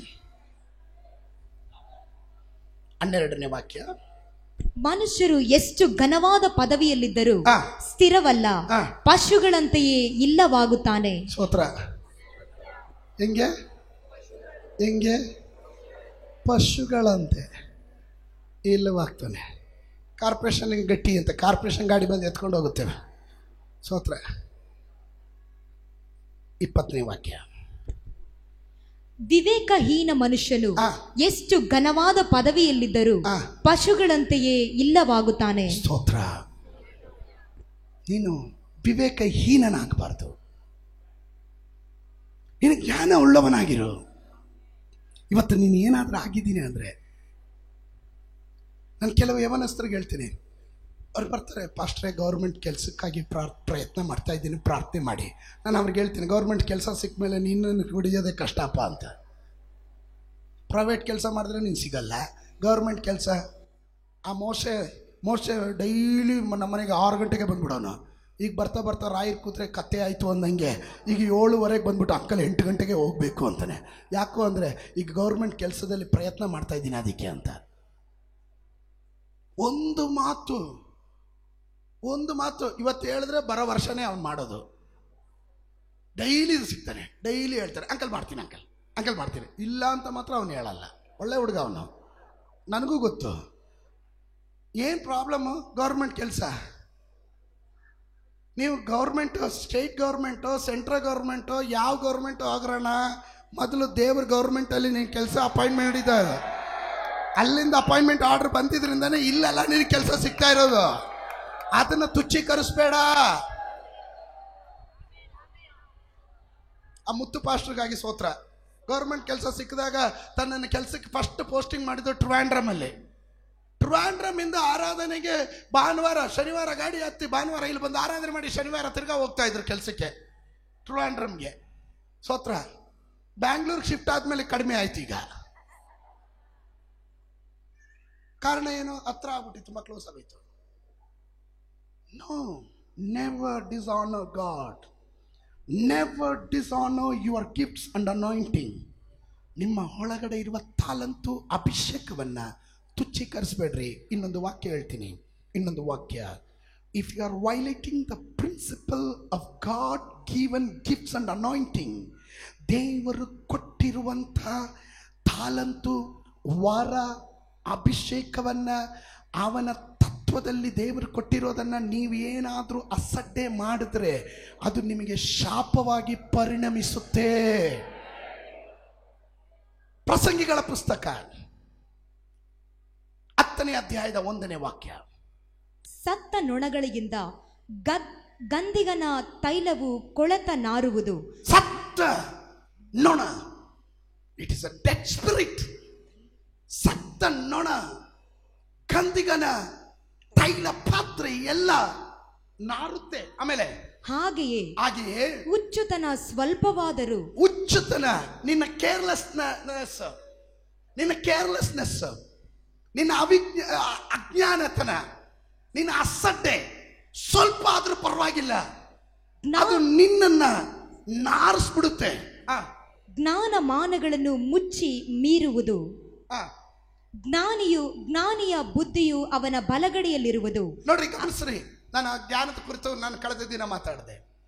ನಿನ್ನ ಎಲ್ಲ ಮಾನಗಳನ್ನ, ಹಾನ, ನಿನ್ನ ಆ ಕಿರೀಟವನ್ನ ಮುಚ್ಚಾಕ್ಬಿಡುತ್ತೆ. ನಿನ್ನ ಆ ಉನ್ನತ ಪ್ರಭಾವ, ದೇವರ ಪ್ರಭಾವ ಮುಚ್ಚಾಕ್ಬಿಡುತ್ತೆ. ಅಜ್ಞಾನಿಯಾಗಿ ನಡ್ಕೊಂಬೇಡ. Respect, honour your kids. ನಿಮಗೆ ತಾಲಂತ್ ಇದೆಯಾ? ಹಾಡು ಹೇಳೋದಕ್ಕೆ ತಾಲಂತ್ ಇದೆಯಾ? ಸೇವೆ ಮಾಡ್ತಾ ಬನ್ರಿ. ಬಾರಿಸೋದಕ್ಕೆ ತಾಲಂತ್ ಇದೆಯಾ? ಏನು ನಿರೀಕ್ಷಿಸ್ಬೇಡ್ರಿ, ಮಾಡ್ತಾ ಬನ್ರಿ. ನಿಮಗಿರುವಂಥ ಆ ತಾಲಂತುಗಳನ್ನು ತುಚ್ಛ ಮಾಡಬೇಡ್ರಿ. ಕೆಲವರೆಲ್ಲ ಹೇಳ್ತಾರೆ, ನನಗೆ ಏನಕ್ಕೆ ಬೇಕು, ನನಗೇನು ಗೊತ್ತಿಲ್ಲ, ನಾನು ಆಡಿದ್ರೆ ಯಾರು ಇಷ್ಟಪಡಲ್ಲ, ನಾನು ಯಾರಿಗೂ ಬೇಡ, ನಾನು ಯಾರಿಗೂ ಬೇಡ, ನನ್ನ ಮೇಲೆ ಅಭಿಷೇಕ ಇಲ್ಲ. ಅವ್ರು ನೋಡಿ ಎಷ್ಟೊಂದು ಅಭಿಷೇಕ. ನಿನ್ನನ್ನು ನೀನೇ ತುಚ್ಛೀಕರಿಸಬೇಡ. ನಿನಗೆ ಪ್ರಾರ್ಥನೆ ಮಾಡೋ ವರ ಇದೆಯಾ? ಅದನ್ನು ಮಾಡು. ನಿನಗೆ ಸುವಾರ್ತೆ ಹೇಳೋ ವರ ಇದೆಯಾ? ಅದನ್ನು ಮಾಡು. ನಿನಗೆ ಮತ್ತೊಬ್ಬರ ಮುಂದೆ ಸಾಕ್ಷಿ ಹೇಳೋ ವರ ಇದೆಯಾ? ಅದನ್ನು ಮಾಡು. ನಿನಗೆ ಹಾಡೋ ತಾಲಂತ್ ಇದೆಯಾ? ಅದನ್ನು ಮಾಡು. ಕಸ ಗುಡಿಸೋ ಕೆಲಸ ಮಾಡೋಕ್ಕೆ ತಾಲಂತ್ ಇದೆ, ಅದನ್ನು ಮಾಡು. ಎಲ್ರಿಗೂ ಕಸ ಗುಡಿಸೋ ಕೃಪೆ ಇಲ್ಲ. ಎಲ್ರಿಗೂ ಇದ್ರ ಟೇಬಲ್ ಒರೆಸೋ ಕೃಪೆ ಇಲ್ಲ. ಅದನ್ನು ಇರೋರು ಅದನ್ನು ಮಾಡ್ತಾ ಇರ್ತಾರೆ. ನಿನಗಿರೋದನ್ನ ನೀನು ಗೌರವಿಸು, ಸನ್ಮಾನಿಸು. ಪಕ್ಕದಲ್ಲಿರೋರು ಕೈ ಕೊಟ್ಟಲ್ರಿ, ನಿಮಗಿರೋದನ್ನ ಸನ್ಮಾನಿಸ್ರಿ. ಇನ್ನು how to develop the honour, ಯಾವ ರೀತಿಯಲ್ಲಿ ಈ ಸನ್ಮಾನವನ್ನು ಅಭಿವೃದ್ಧಿಪಡಿಸಲಿಕ್ಕೆ ಸಾಧ್ಯ? How to develop the honour. ನೀವು ಈ ಸನ್ಮಾನವನ್ನು ಯಾವ ರೀತಿ ಅಭಿವೃದ್ಧಿ ಮಾಡಲಿಕ್ಕೆ ಸಾಧ್ಯ? ಓದೋಣ. ತಿಮೋತಿಯನಿಗೆ ಬರೆದಂಥ 1ನೇ ಪತ್ರಿಕೆ, ಫಸ್ಟ್ ತಿಮೋತಿ ಚಾಪ್ಟರ್ 5, 5ನೇ ಅಧ್ಯಾಯ 17-18ನೇ ವಾಕ್ಯ. ಚೆನ್ನಾಗಿ ಅಧಿಕಾರ ನಡೆಸುವ ಸಭೆಯ ಹಿರಿಯರನ್ನು, ಅವರೊಳಗೆ ವಿಶೇಷವಾಗಿ ಪ್ರಸಂಗದಲ್ಲಿಯೂ ಉಪದೇಶದಲ್ಲಿಯೂ ಕಷ್ಟ ಪಡುವವರನ್ನು ಇಮ್ಮಡಿಯಾದ ಮಾನಕ್ಕೆ ಯೋಗ್ಯರೆಂದು ಎಣಿಸಬೇಕು. ನೀವು ಇಮ್ಮಡಿಯಾದ ಮಾನಕ್ಕೆ ಯೋಗ್ಯರೆಂದು ಎಣಿಸಬೇಕು. ನಿಮ್ಮ ಬಳಿಯಲ್ಲಿ ಪ್ರಸಂಗ ಮಾಡುವಂಥ, ಸೇವೆ ಮಾಡುವಂಥ, ನಿಮ್ಮನ್ನ ಸನಾತನ ಮಾರ್ಗದಲ್ಲಿ ನಡೆಸುವ ನಿಮ್ಮನ್ನ ನೀವುಗಳು ಅವ್ರನ್ನ ಸನ್ಮಾನಿಸ್ಬೇಕು. ಹಲೋ, ಸನ್ಮಾನಿಸಲೇಬೇಕು. ಎಷ್ಟು ಸನ್ಮಾನಿಸೋ? ಡಬಲ್ ಹಾನರ್ ಅಂತ ಇಂಗ್ಲೀಷಲ್ಲಿ ಹೇಳ್ತಾರೆ. ಹಿಮ್ಮಡಿಯಾಗಿ ಫಸ್ಟೇ ಹಾನರ್ ಮಾಡದಿರೋ ಅವನಿಗೆ ಇಮ್ಮಡಿ ಪ್ರಶ್ನೆನೇ ಇಲ್ಲ ಅಲ್ಲಿ. First you must learn to honour, then how you are honouring, that must be double portion. You are to increase. Hello, ಇಲ್ಲಿದ್ದೀರಾ? ಹೇಳೋದು ನಿಮ್ಗೆ ಅರ್ಥ ಆಗ್ತಾ ಇದೆಯಾ? ಮೊದಲಿಂದ ತಿರ್ಗಾ ಓದು. ಚೆನ್ನಾಗಿ ಅಧಿಕಾರ ನಡೆಸುವ ಸಭೆಯ ಹಿರಿಯರನ್ನು, ಅವರೊಳಗೆ ವಿಶೇಷವಾಗಿ ಪ್ರಸಂಗದಲ್ಲಿಯೂ. ಸಭೆಯ ಹಿರಿಯರನ್ನ ಸನ್ಮಾನಿಸಬೇಕು. ಅವ್ರೇನು ಹೇಳೋದು ನನಗೆ, ನೀನು ವಿಶ್ವಾಸಿ ಅಲ್ಲ, ಹಾಗಾದ್ರೆ ನೀನು ಗೂಂಡಾ. ನಿನ್ನ ಮೇಲೆ ಗೂಂಡಾ ಕಾಯ್ದೆ ನಾವು ಹಾಕ್ಬೇಕು. ಗೂಂಡಾ ಕಾಯ್ದೆ ಮೇಲೆ ನಿನ್ನನ್ನು ಅರೆಸ್ಟ್ ಮಾಡ್ಬೇಕು ನಾವೀಗ. ಹಿರಿಯರನ್ನ ಸನ್ಮಾನಿಸ್ರಿ, ರೆಸ್ಪೆಕ್ಟ್. ಅವ್ರು ಕೆಲಸ ಮಾಡ್ತಿದ್ದಾರೆ, ನೀನು ಮಾಡೋಕ್ಕಾಗಲಿಲ್ಲ. ನೀನು ಯಾವತ್ತಾದ್ರೂ ಬಂದು ಕಸ ಗುಡಿಸಿದ್ಯಾ? ಯಾವತ್ತಾದ್ರೂ ಒಂದು ಚೇರ್ ಹಾಕಿದ್ಯಾ? ಯಾವತ್ತಾದ್ರೂ ಸಭೆಗೆ ಬಗ್ಗಿ ನೀನು ಏನಾದರೂ ಒಂದು ಕೆಲಸ ಮಾಡಿದೀಯಾ? ಮಾಡಿಲ್ಲ. ಇಷ್ಟು ಸುಂದರವಾಗಿ ಇದನ್ನು ಅಲಂಕಾರಿತವಾಗಿ, ಇಷ್ಟು ಮನೋಹರವಾಗಿ ಆಲಯವನ್ನು ಕಾಪಾಡ್ಕೊಂಡು ಬರಬೇಕಾದ್ರೆ ಇದರಲ್ಲಿರೋ ಧೂಳು ಹೊಡೆಯೋರಿಗೆ ಒಂದು ಟೀಮ್ ಇದೆ, ಅದನ್ನು ನಿಯಂತ್ರಣ ಮಾಡೋ ಒಂದು ಟೀಮ್ ಇದೆ, ನಿಮ್ಮನ್ನು ಸಾಲ ಕುಣಿಸೋದಕ್ಕೊಂದು ಟೀಮ್ ಇದೆ. ಅವ್ರನ್ನ ನೀವು ಸನ್ಮಾನಿಸ್ಬೇಕು. ನೋಡ್ರಿ, ಈಗ ಯಾರು ಸ್ತೋತ್ರ ಹೇಳಲ್ಲ. ಗೂಂಡಾ ಕಾಯ್ದೆ ಅನ್ವಯಿಸುತ್ತೆ ಅಂತ ಹೇಳಿದ ತಡ ಸ್ತೋತ್ರನೇ ಹೋಗ್ಬಿಡ್ತು. ಅದನ್ನು ವಾಪಸ್ ತಗೊಳ್ಳೋಣ ಬಿಡಿ. ನೀವು ಸನ್ಮಾನಿಸ್ರಿ, ಗೌರವಿಸ್ರಿ, ರೆಸ್ಪೆಕ್ಟ್ ದೆಮ್. ಕೆಲವರು ಸ್ತೋತ್ರನೇ ಹೇಳಲ್ಲ. ಕೆಲವರು ನೋಡ್ರಿ, ಹಿರಿಯರು ಯಾರಾದ್ರೂ ಬಂದರೆ ಸಾಕು, ಅವ್ರು ಅಲ್ಲಿ ಬರ್ತಾ ಇದ್ರೆ ಇತ್ ಕಡೆ ತಿರ್ಕೊಂಡು ಹೋಗ್ಬಿಡೋದು, ಏನೋ ನೋಡ್ದಿರ ಇರೋ ಥರ. ಸ್ತೋತ್ರ ಎದುರಿಗೆ ಬಂದ್ರೂ ನೋಡ್ದಿರೋ ಥರ ಹೋಗ್ಬಿಡೋದು. ಇವರು ಬ್ರದರ್ ಹಲೋ ಅಂದ್ರೆ ತಿರ್ಗಿ ನೋಡು, ಏನ್ ಬಿಸಿ? Your honouring. ದೇವರ ವಾಕ್ಯದ ಪ್ರಮಾಣ. ಚೆನ್ನಾಗಿ ಸಭೆಯನ್ನ ನಡೆಸ್ತಾ ಇರುವವರು, ಪದಾಧಿಕಾರಿಗಳು, elderly people, you must be honour. ನೀವು ಅವ್ರನ್ನ ಹಾನರ್ ಮಾಡಲೇಬೇಕು. ಒಂದು ಪಕ್ಷ ನಿನಗೆ ಹೊಟ್ಟೆ ಉರಿ ಇದ್ರೆ ಮನೇಲಿ ಇಟ್ಕೋ, ಸಭೆಯಲ್ಲಿ ತೋರಿಸ್ಬೇಡ ಅದನ್ನ. ನಿನಗೆ ಅದು ಶಾಪವಾಗಿ ಪರಿಣಮಿಸದೆ ಇರಬೇಕಾದ್ರೆ, ನೀನು ಆಶೀರ್ವಾದ ಕಾಣಬೇಕಾದ್ರೆ ನೀನು ಸನ್ಮಾನಿಸಬೇಕು. ಅದನ್ನ ದೇವರ ವಾಕ್ಯ ಹೇಳುತ್ತೆ. ಮತ್ತೊಮ್ಮೆ ಓದಮ್ಮ. ಚೆನ್ನಾಗಿ ಅಧಿಕಾರ ನಡೆಸುವ ಸಭೆಯ ಹಿರಿಯರನ್ನು, ಚೆನ್ನಾಗಿ ಅಧಿಕಾರ ನಡೆಸುವ ಸಭೆಯ ಹಿರಿಯರನ್ನ ಅವರೊಳಗೆ ವಿಶೇಷವಾಗಿ ಪ್ರಸಂಗದಲ್ಲಿಯೂ ಉಪದೇಶದಲ್ಲೂ ಕಷ್ಟಪಡುವವರು. ನೋಡ್ರಿ, ನಿಮಗೋಸ್ಕರವಾಗಿ ನಾವು ಕೆಲವೊಮ್ಮೆ ಉಪವಾಸ ಮಾಡ್ತೀವಿ, ಪ್ರಾರ್ಥನೆ ಮಾಡ್ತೀವಿ, ನಿಮಗೋಸ್ಕರವಾಗಿ ಉಪದೇಶ ತರೋದಕ್ಕೋಸ್ಕರ ರಾತ್ರಿ ಎಲ್ಲ ನಿದ್ದೆಗೆಟ್ಟು ಮೆಸೇಜ್ ಪ್ರಿಪೇರ್ ಮಾಡ್ತೀವಿ, ನಿಮ್ಮನ್ನ ಸನಾತನ ಮಾರ್ಗದಲ್ಲಿ ನಡೆಸೋದಿಕ್ಕೆ. ನೀವು ಆರಾಮಾಗಿ ಬಂದು ಕುತ್ಕೊತೀರಾ, ಪ್ರಸಂಗ ಕೇಳ್ಬಿಟ್ಟು ಅದಕ್ಕೆ ಮಾರ್ಕ್ ಹಾಕ್ಬಿಟ್ಟು ಹೋಗ್ತೀರಾ. ಆ ಪಾಸ್ಟ್ರು ನಿಂತ್ಕೊಂಡು ಸ್ಟೈಲ್ ಇಷ್ಟ ಆಗಲಿಲ್ಲ, ಹೌದು ನಾವು ನಿಂತ್ಕೊಳ್ಳೋದು ಹಿಂಗೆ. ನಿಮ್ಮ ಕೆಲಸ ನೀವು ಸನ್ಮಾನಿಸ್ಬೇಕು. ದೇವರ ವಾಕ್ಯದ ಪ್ರಮಾಣ ಅದು. ವಿಶೇಷವಾಗಿ ಅವರನ್ನ ಹೆಂಗ್ ಮಾನಿಸ್ಬೇಕಂತೆ? ಪ್ರಸಂಗದಲ್ಲಿಯೂ ಉಪದೇಶದಲ್ಲಿಯೂ ಕಷ್ಟಪಡುವವರನ್ನು ಇಮ್ಮಡಿಯಾದ ಮಾನಕ್ಕೆ ಯೋಗ್ಯರೆಂದು ಎಣಿಸಬೇಕು. ಇಮ್ಮಡಿಯಾದ ಮಾನಕ್ಕೆ ಅವರು ಯೋಗ್ಯರು ಎಂದು ನೀವು ಎಣಿಸ್ಬೇಕು. ಅದನ್ನ ನಿಮ್ಮ ಮಕ್ಕಳಿಗೆ ಹೇಳ್ಕೊಡ್ಬೇಕು, ಅವರಿಗೆ ತಿಳಿ ಹೇಳ್ಕೊಡ್ಬೇಕು. ಸ್ತೋತ್ರ ಹೇಳಲಿಲ್ಲ ನೋಡ್ರಿ, ಸ್ತೋತ್ರ ಹೇಳಲಿಲ್ಲ. ಇಮ್ಮಡಿಯಾದ ಮಾನಕ್ಕೆ ಅವರು ಯೋಗ್ಯರು. ನಿಮ್ಮ ಏರಿಯಾ ಪಾಸ್ಟರ್ಗಳು, ನಿಮ್ಮ ಏರಿಯಾ ಲೀಡರ್ಗಳು, ನಿಮ್ಮ ಕೈ ಕೆಳಗಡೆ ದೇವರು ಸಭೆಯಿಂದ ನೇಮಕ ಮಾಡಿರೋರು, ಅವರ ಹೈಟು, ವೆಯ್ಟು, ಗಾತ್ರ, ಪರ್ಸನಾಲಿಟಿ, ಅವರ ಎಜುಕೇಶನ್ ನೋಡಬೇಡ್ರಿ. ಅವರನ್ನ ಸಭೆ ಅಪಾಯಿಂಟ್ ಮಾಡಿದ್ರೆ ಯು ಮಸ್ಟ್ ಹಾನರ್ ದೆಮ್. ನೀವು ಅವ್ರನ್ನ ಗೌರವಿಸಲೇಬೇಕು. ಕೆಲವರು ಏರಿಯಾ ಪಾಸ್ಟರ್ಗಳನ್ನ ಕ್ಯಾರೆ ಅಂತಲೂ ಕೇಳಲ್ಲ. ನಮಗೆ ಸೀನಿಯರ್ ಪಾಸ್ಟರ್ ಕ್ಲೋಸ್ ಆಗಿದ್ದಾರೆ, ಅವ್ರ ಹತ್ರ ಮಾತಾಡ್ಕೊಂಡು ನೀವೇನು, ಯು ಆರ್ ಡಿಸ್ಆನರಿಂಗ್.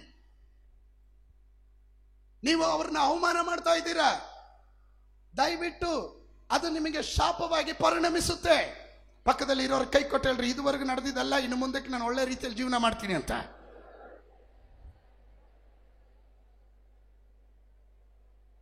ಯಾರು ಹೇಳಲಿಲ್ವೋ ಅವ್ರಿಗೆ ಈಗಲೂ ಮನಸ್ಸಿಲ್ಲ ಅಂತ. ತಿರ್ಗಾ ಇನ್ನೊಂದ್ಸತಿ ಹೇಳ್ರಿ, ಇನ್ನೊಂದು ಅವಕಾಶ.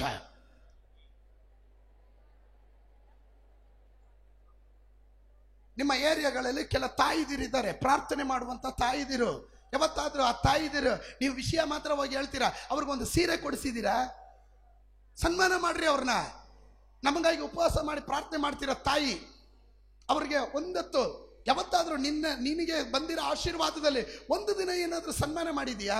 ನಿಮ್ಮ ಪಾಸ್ಟರ್ಗಳನ್ನ ಸನ್ಮಾನ ಮಾಡಿದ್ದೀರಾ? ಮಾಡ್ರಿ. ನಿಮಗೆ ಎಷ್ಟು ಬಂದ್ರೂ ಸಾಲಲ್ಲ. ಆ ಸ್ವಭಾವ ನಿಲ್ಲಿಸ್ಬಿಡ್ರಿ. ಎಲ್ಲ ನನಗೇ ಇರಲಿ ಅನ್ಬೇಡ್ರಿ. Spend, don't expect from pastors. ನೀವೆಲ್ಲ ಇಲ್ಲಿ ಇರೋಂಥ ಇಷ್ಟು 1000 ಜನ ಒಟ್ಟಿಗೆ ನನ್ನ ಕಾಣಿಕೆ ಕೊಟ್ಟರೆ ಅಷ್ಟು 1000 ಕಾಣಿಕೆ ಆಗುತ್ತೆ ನನಗೆ. ಇಷ್ಟು 1000 ಜನಕ್ಕೆ ನಾನು ಕಾಣಿಕೆ ಕೊಡಕ್ಕೆ ಹೋದ್ರೆ ನಾನು ಕಳೆದೋಗ್ಬಿಡ್ತೀನಿ, ಸಮಾಧಿ ಮಾಡ್ಬಿಡ್ತೀರ ನೀವು ನನ್ನನ್ನು. ನೀವು ಕೊಡುವಾಗ ನೀವು ಒಬ್ಬರು, ನಾನು ಕೊಡುವಾಗ 1000 ಜನ. ಸೊ ಅದಕ್ಕೋಸ್ಕರನೇ ನಾನು ವಾಕ್ಯದ ಮೂಲಕ ನಿಮ್ಮನ್ನ ಉಪದೇಶ ಮಾಡ್ತೀನಿ.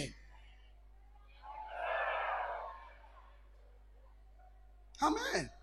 You must honor your pastors. You must honor your leaders. ನೀವು ನಿಮ್ಮ ಸೇವಕರನ್ನ ಸನ್ಮಾನ ಮಾಡಲೇಬೇಕು. ಅವ್ರ ವಾಕ್ಯ ತಗೊಂಡ್ಬರ್ತಾ ಇರೋದು ಹೆಂಗ್ ತಗೊಂಡ್ಬರ್ತಾರೆ? ಅಟ್ಲೀಸ್ಟ್ ನೀನ್ ಕಾಣೋ ರೀತಿ ಅಲ್ಲ, ಅವ್ರು ಅಟ್ಲೀಸ್ಟ್ ಬೇರ್ಪಟ್ಟು ಕುಂತು ನಿನಗೋಸ್ಕರ ನಿನಗೆ ಉಪದೇಶ ಮಾಡೋದಕ್ಕೆ ಸಮಯ ಸ್ಪೆಂಡ್ ಮಾಡಿದ್ರೆ ಬಂದು ಪ್ರಸಂಗ ಮಾಡೋಕ್ಕಾಗುತ್ತೇನು? If I want to preach a 45 minutes message, 45 ನಿಮಿಷದ ಸಂದೇಶ ನಾನು ಪ್ರಸಂಗ ಮಾಡಬೇಕಂದ್ರೆ ನಾನು ಅದರ ಹಿಂದ್ಗಡೆ 8-10 ಗಂಟೆ ಕಾಲ ಕುಳಿತು ಪ್ರಾರ್ಥನೆ ಮಾಡಬೇಕು, ಆಲೋಚನೆ ತಗೊಬೇಕು. ಅದನ್ನ ಪಾಯಿಂಟ್ ಆಗಿ ನಿಮಗೆ ಅರ್ಥ ಆಗೋ ಭಾಷೆಯಲ್ಲಿ ನಿಮ್ಮ ಮನಸ್ಸಿಗೆ ನಾಟೋ ಹಾಗೆ ಹೇಳಬೇಕಾದ ಕೃಪೆಯನ್ನು ಹೊಂದ್ಕೊಬೇಕು ದೇವರಿಂದ. ಒಂದು ಬೈಬಲ್ ಟೀಚರ್ ನಾನು ಹೀಗೆ ಹೇಳಿದ್ರು, ನಾನು 45 ನಿಮಿಷ ಪ್ರಸಂಗ ಮಾಡೋದು ಒಂದೇ, ಕೂಲಿ ಕೆಲಸ ಮಾಡೋನು 8 ಅವರ್ ಮಣ್ಣು ಕಲ್ಲು ಹೊತ್ತು ಕಷ್ಟ ಬೀಳೋ ಕೆಲಸನೂ ಒಂದೇ. ಸ್ತೋತ್ರ. ನಾನು ಯೋಚನೆ ಮಾಡಿದೆ, ನಿಂತ್ಕೊಂಡು ಅಲ್ಲಾಡಿದ್ರೆ ಶಾಂತವಾಗಿ ಪ್ರಸಂಗ ಮಾಡೋರಿಗೆ ಹಂಗಾದ್ರೆ, ನಂತರ ಪ್ರಸಂಗ ಮಾಡೋನು ಓಡಾಡಿ ನಡೆದಾಡಿ ಜಿಗಿದಾಡಿ ಆರ್ಭಟಿಸಿ ಗರ್ಜಿಸುವ ಹಾಗಾದ್ರೆ ನೀವು ಮಾಡೋಂಥ 16 ಗಂಟೆ ಕೆಲಸ ನಾನು 1 ಅವರಲ್ಲಿ ಮಾಡ್ತೀನಿ ಅಂತ ಅರ್ಥ. ಸೊ ಮಾನಕ್ಕೆ ಯೋಗ್ಯರಾದವರನ್ನ ಹಿಮ್ಮಡಿಯಾಗಿ ಸನ್ಮಾನಿಸ್ಬೇಕು. ಇದುವರೆಗೂ ಮಾಡಿಲ್ವಾ? ಮಾಡ್ರಿ. ಇನ್ನ ಏನು ಮಾಡಬೇಡ್ರಿ. ನಿಮ್ಮ ಕೈಯಲ್ಲಿ 10 ರೂಪಾಯಿ ಇದೆಯಾ, ತಗೊಂಡೋಗ್ರಿ. ನಿಮ್ಮ ಸೇವಕರನ್ನ, ದೇವ್ರೆ ಐ ರೆಸ್ಪೆಕ್ಟ್ ಹಿಮ್, ಅವ್ರ ಸೇವೆ ನಾನು ಗೌರವಿಸ್ತೀನಿ, ಅವ್ರನ್ನ ನಾನು ಸನ್ಮಾನಿಸ್ತೀನಿ. ಒಳ್ಳೆ ಮನಸ್ಸಿನಿಂದ ನೀನು ಎಷ್ಟು ಕೊಟ್ಟೆ ಅನ್ನೋದಲ್ಲ ವಿಷಯ, ನೀನು ಹೇಗೆ ಕೊಡ್ತಾ ಇದೆಯಾ ಅನ್ನೋದು ವಿಷಯ. ನನಗೆ ಗೊತ್ತು ಇದರಲ್ಲಿ ಇರುವಂಥ ವಿಶ್ವಾಸಿಗಳು ಒಬ್ಬರು ಒಂದು ದಿನ 1 ನಯಾ ಪೈಸೆ ಕಾಣಿಕೆ ಕೊಡ್ದಿರೋ ವಿಶ್ವಾಸಿಗಳು ಇದ್ರ ಒಳಗಡೆ ಇದ್ದಾರೆ. ಚರ್ಚ್ ಉಂಡಿಗೆ ಹಾಕೋದಲ್ಲ, ಸೇವಕರಿಗೆ ಕೊಟ್ಟಿಲ್ಲ. ಮನೆಗೆ ಬಂದ್ರು ಅಷ್ಟೇ, ಅಯ್ಯೋ ಪಾಸ್ಟ್ರೆ ಬಂದ್ರ, ಥ್ಯಾಂಕ್ ಯು ಪಾಸ್ಟ್ರೆ, ನಮ್ಗೆ ಗೊತ್ತು ನೀವು ಕಾಣಿಕೆ ಏನು ತಗೊಳಲ್ಲ ಅಂತ. ಯಾಕೆ ಕೊಡೋದೇ ಇಲ್ಲ, ತಗೊಳೋದೆಲ್ಲಿ ಬಂತು ನೋಡ್ರಿ. ಇವತ್ತು ದೇವರ ದಯೆಯಿಂದ ನಿಮ್ಮ ಯಾರು ಕಾಣಿಕೆ ಇಲ್ಲಾದರೂ ದೇವರು ನನ್ನನ್ನು ಮಾನ ಪ್ರಭಾವದಿಂದ ತುಂಬಿಸ್ಬಿಟ್ಟಿದ್ದಾನೆ. ಅದರ ಅರ್ಥ ಅಯ್ಯೋ ಪಾಸ್ಟ್ರಿಗೆಲ್ಲ, ಕೆಲವರು ಮೊನ್ನೆ ಯಾರೋ ಹೇಳ್ತಾ ಇದ್ರು, ಪಾಸ್ಟ್ರಿಗೆ ಏನು ಬಿಡ್ರಿ ಎಲ್ಲ ಇದು, ಅದಕ್ಕೆ ನಾವು ಏನು ಅವ್ರಿಗೆ ಕೊಡೋದೇ ಇಲ್ಲ. ದಡ್ಡ ಕಣ್ಲ ನೀನು, ನಿನ್ನ ಆಶೀರ್ವಾದ ಮುಗೀತು ಅಂತ ಅರ್ಥ ಅಲ್ಲಿಗೆ. ಪಾಸ್ಟ್ರಿಗೆ ಊರೇ ಅವ್ರ ಜೊತೆ ಇದ್ರು ನೀನು ಕೊಡೋದಿದೆಯಲ್ಲ, ಅದು ಪಾಸ್ಟ್ರಿಗೋಸ್ಕರ ಅಲ್ಲ, ನಿನಗೋಸ್ಕರ, ನಿನ್ನ ಆಶೀರ್ವಾದಕ್ಕೋಸ್ಕರ, ನಿನ್ನ ತಲೆಮಾರಿಗೋಸ್ಕರ. ಒಂದು ನಿಮಿಷ ಬನ್ನಿ ಬ್ರದರ್, ಬನ್ನಿ ಬ್ರದರ್. ಈ ಸಹೋದರನ ಬಳಿಯಲ್ಲಿ 4 ತಿಂಗಳ ಹಿಂದೆ ದೇವರು ಹೇಳಿದ್ರಂತೆ, ಪಾಸ್ಟ್ರಿಗೆ ತಗೊಂಡೋಗಿ 5,000 ರೂಪಾಯಿ ಕೊಡು ಅಂತ. ಈ ಸಹೋದರನು ನಾನು ಮಲೇಷ್ಯಾಗೆ ಹೋಗೋಕ್ಕೆ ಮುಂಚೆ ಅವಾಗ ಹೇಳಿದ್ರಂತೆ ಪಾಸ್ಟ್ರಿಗೆ 5,000 ರೂಪಾಯಿ ಕೊಡು ಅಂತ. ಇವ್ರು ಹೇಳಿದ್ರಂತೆ, ಪಾಸ್ಟ್ರು ಮಲೇಷ್ಯಾಗೆಲ್ಲ ಹೋಗ್ತಾರೆ, ಅದೇ ಲಕ್ಷಾಂತರ ರೂಪಾಯಿ ಖರ್ಚಾಗುತ್ತೆ, ನಾನು 5,000 ರೂಪಾಯಿ ಯಾವ ಮೂಲೆ, ಬೇಡ ಬಿಡು ಅಂತ. ಸ್ವಲ್ಪ ದಿನ ಆದಮೇಲೆ ತಿರ್ಗಾ ಪರಿಶುದ್ಧಾತ್ಮನ ಮಾತನಾಡಿದ್ರಂತೆ, ಪಾಸ್ಟ್ರಿಗೆ ತಗೊಂಡೋಗಿ 5,000 ರೂಪಾಯಿ ಕೊಡು ಅಂತ. ಫಸ್ಟ್ ಕೊಡು ಅಂದಾಗ ಇವ್ರ ಹತ್ರ ದುಡ್ಡಿತ್ತು, ಕೊಡಲಿಲ್ಲ. ಸೆಕೆಂಡ್ ಟೈಮ್ ಹೇಳಿದಾಗ ದುಡ್ಡಿರಲಿಲ್ಲ ಕೊಡೋಕ್ಕೆ. ನಾನು ಮಲೇಷ್ಯಾಗೆ ಹೋಗೋ ಟೈಮಲ್ಲಿ ನನಗೆ ಸನ್ ಗ್ಲಾಸ್ ಬೇಕಾಗಿತ್ತು, ನಂದು ಗ್ಲಾಸು ಇರಲಿಲ್ಲ. ಇವ್ರಿಗೆ ಹೇಳಿದೆ ಸನ್ ಗ್ಲಾಸ್ ತಂದು ಕೊಡಿ ಅಂತ.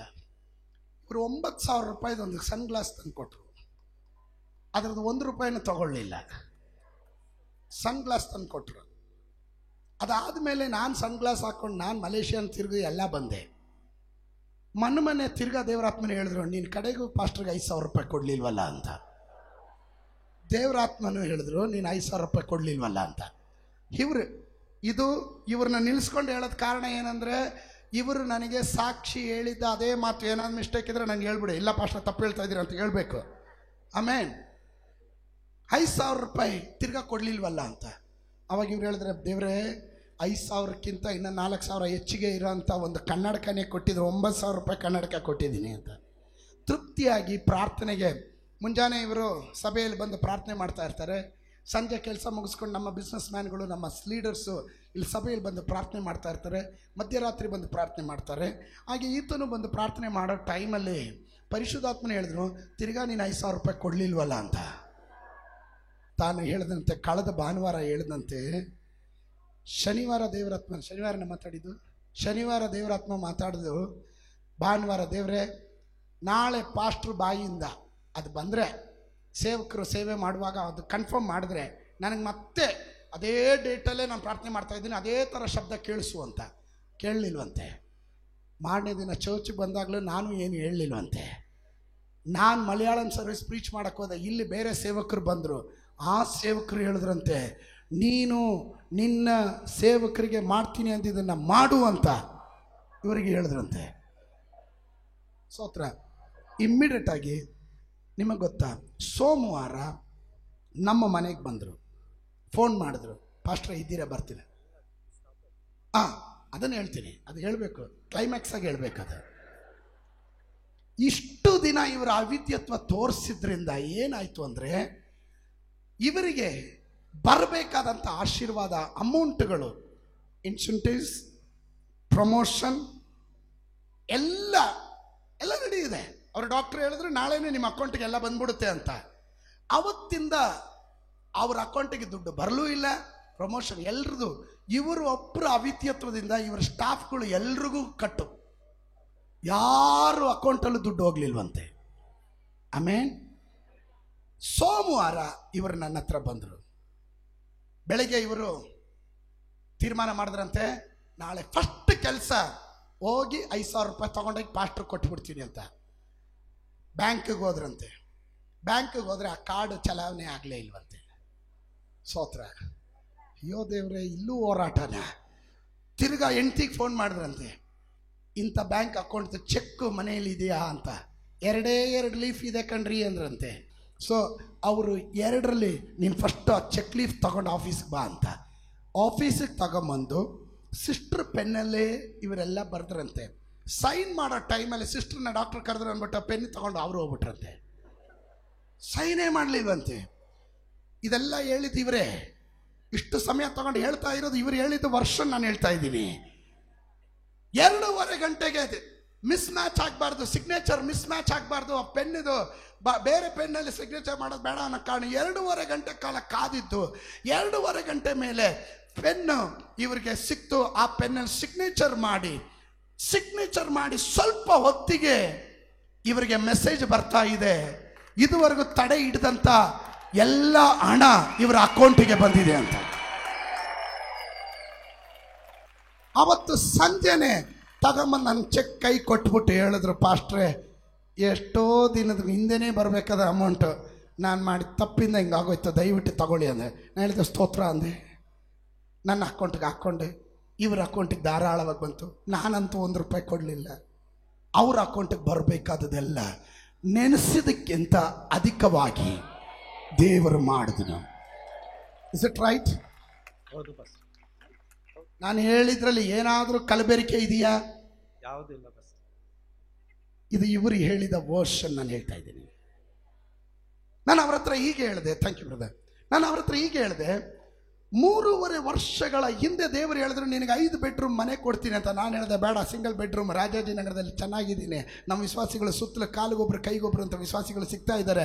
ಹತ್ತು ಕಡೆ ಇತ್ತು ಕಡೆ ತಿರುಗಿದ್ರೆ ಅಂಗಡಿ ಎಲ್ಲ ಬಸ್ಸು ಫೆಸಿಲಿಟಿ ಎಲ್ಲ ಇರಬೇಕಾದ್ರೆ ರಾಜಾಜಿನಗರ ಬಿಟ್ಟು ಯಾವುದೋ ಕೆಂಪಾಪುರ ಅಂತ. ನಾನು ಒಳ್ಳೆ ಅಂದೆ, 5 ಬೆಡ್ರೂಮ್ ಬೇಡ, ಸಿಂಗಲ್ ಬೆಡ್ರೂಮೇ ಸಾಕು. 3.5 ವರ್ಷದಿಂದ ದೇವರು ನನಗಾಗಿ ಸಿದ್ಧ ಮಾಡಿದ ಮನೆ ಅದು ಖಾಲಿಯಾಗಿ ಅಲ್ಲಿ ಬಿದ್ದಿತ್ತು. ನಾನು ಸಿಂಗಲ್ ಬೆಡ್ರೂಮಲ್ಲಿ ಜೀವನ ಮಾಡ್ತಿದ್ದೆ. ಕೆಲವೊಮ್ಮೆ ದೇವರ ಮಾತಿಗೆ ನೀವು ಸೂಕ್ಷ್ಮ ಉಳ್ಳವರಾಗಿರಬೇಕು. ದೇವರ ವಾಕ್ಯ ಹೇಳುತ್ತದೆ, ಸನ್ಮಾನಕ್ಕೆ ಯೋಗ್ಯರಾದವರನ್ನ ಹಿಮ್ಮಡಿಯಾಗಿ ನೀವು ಸನ್ಮಾನಿಸ್ರಿ. ನಿಮಗೆ ಉಪದೇಶ ಮಾಡುವ ನಿಮ್ಮ ಪಾಸ್ಟರ್ಗಳಿಗೆ. ನಮ್ಮಲ್ಲಿ ಏನು ಗೊತ್ತಾ ದೋಷ? ಗೊಬ್ಬರ ಇಲ್ಲಿ, ನೀರಿಲ್ಲಿ, ಬೇಲಿ ಇಲ್ಲಿ ಕಟ್ಕೊಬೇಕು, ಇಲ್ಲಿ ಬೆಳೆಸ್ಬೇಕು. ಸೊ ಮತ್ತೊಂದು ಮಿನಿಸ್ಟ್ರಿ, ಮಗದೊಂದು ಮಿನಿಸ್ಟ್ರಿ, ಇಲ್ಲಿಂದ ನಾರ್ತ್ ಇಂಡಿಯಾ ಮಿನಿಸ್ಟ್ರಿ, ಇಲ್ಲಿಂದ ಸೌತ್ ಇಂಡಿಯಾ ಮಿನಿಸ್ಟ್ರಿ. ಅಮೇರಿಕಾಗೆ ಬೇಕಾದ್ರೆ ಇಲ್ಲಿಂದ ದುಡ್ಡು ಕಳಿಸ್ತಾರೆ. ಪಕ್ಕದಲ್ಲಿ ಉಪದೇಶ ಮಾಡೋ ಪಾಸ್ಟ್ರಿಗೆ 1 ರೂಪಾಯಿ ಕೊಡಲ್ಲ. How can you get the blessings? ಹೇಗೆ ನೀವು ಆಶೀರ್ವಾದ ಪಡೀಲಿಕ್ಕೆ ಸಾಧ್ಯ?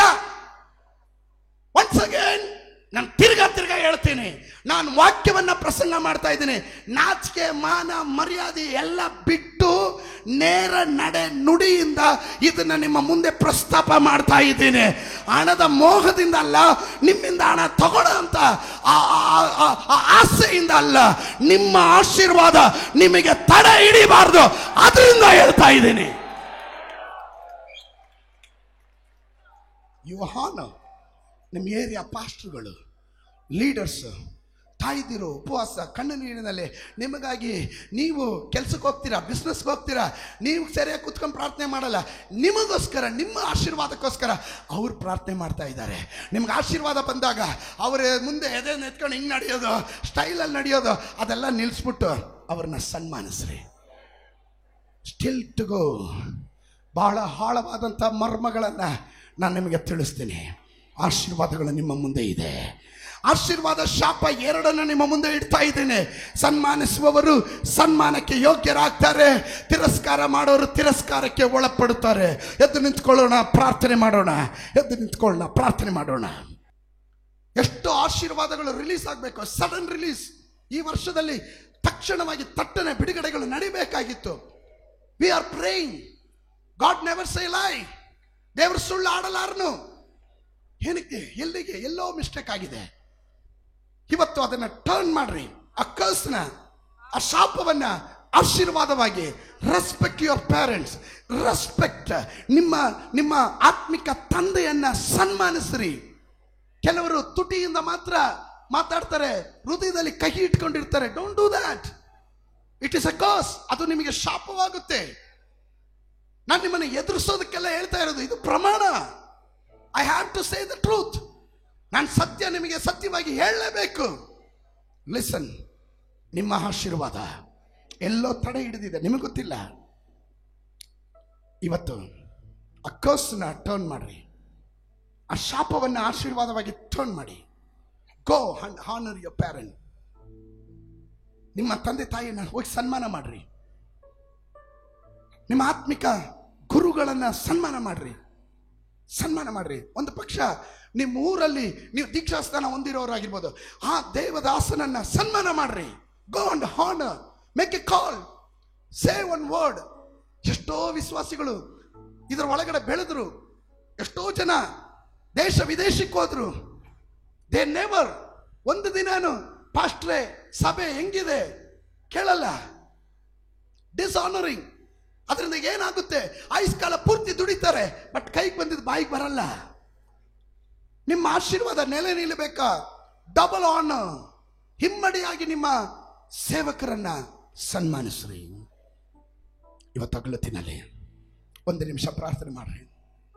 Close your eyes, close your eyes. ಎಲ್ಲ ಕಣ್ಣುಗಳು ಮುಚ್ಚಿರಲಿ. ಒಂದು ನಿಮಿಷ ಪ್ರಾರ್ಥನೆ ಮಾಡ್ರಿ. ದೇವ, ನನ್ನ ಮೇಲೆ ನೇಮಕ ಮಾಡಿದವರು, ಅವರಿಗೆ ಅವಹೇಳನ ರೀತಿಯಲ್ಲಿ ಮಾತಾಡಿದೆ.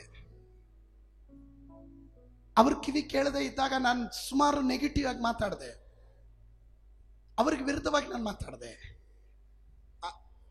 ನನಗೆ ಗೊತ್ತು, ಅದು ವಾಕ್ಯದ ಮೂಲಕ ನನಗೆ ಸತ್ಯ ಗೊತ್ತಾಯಿತು.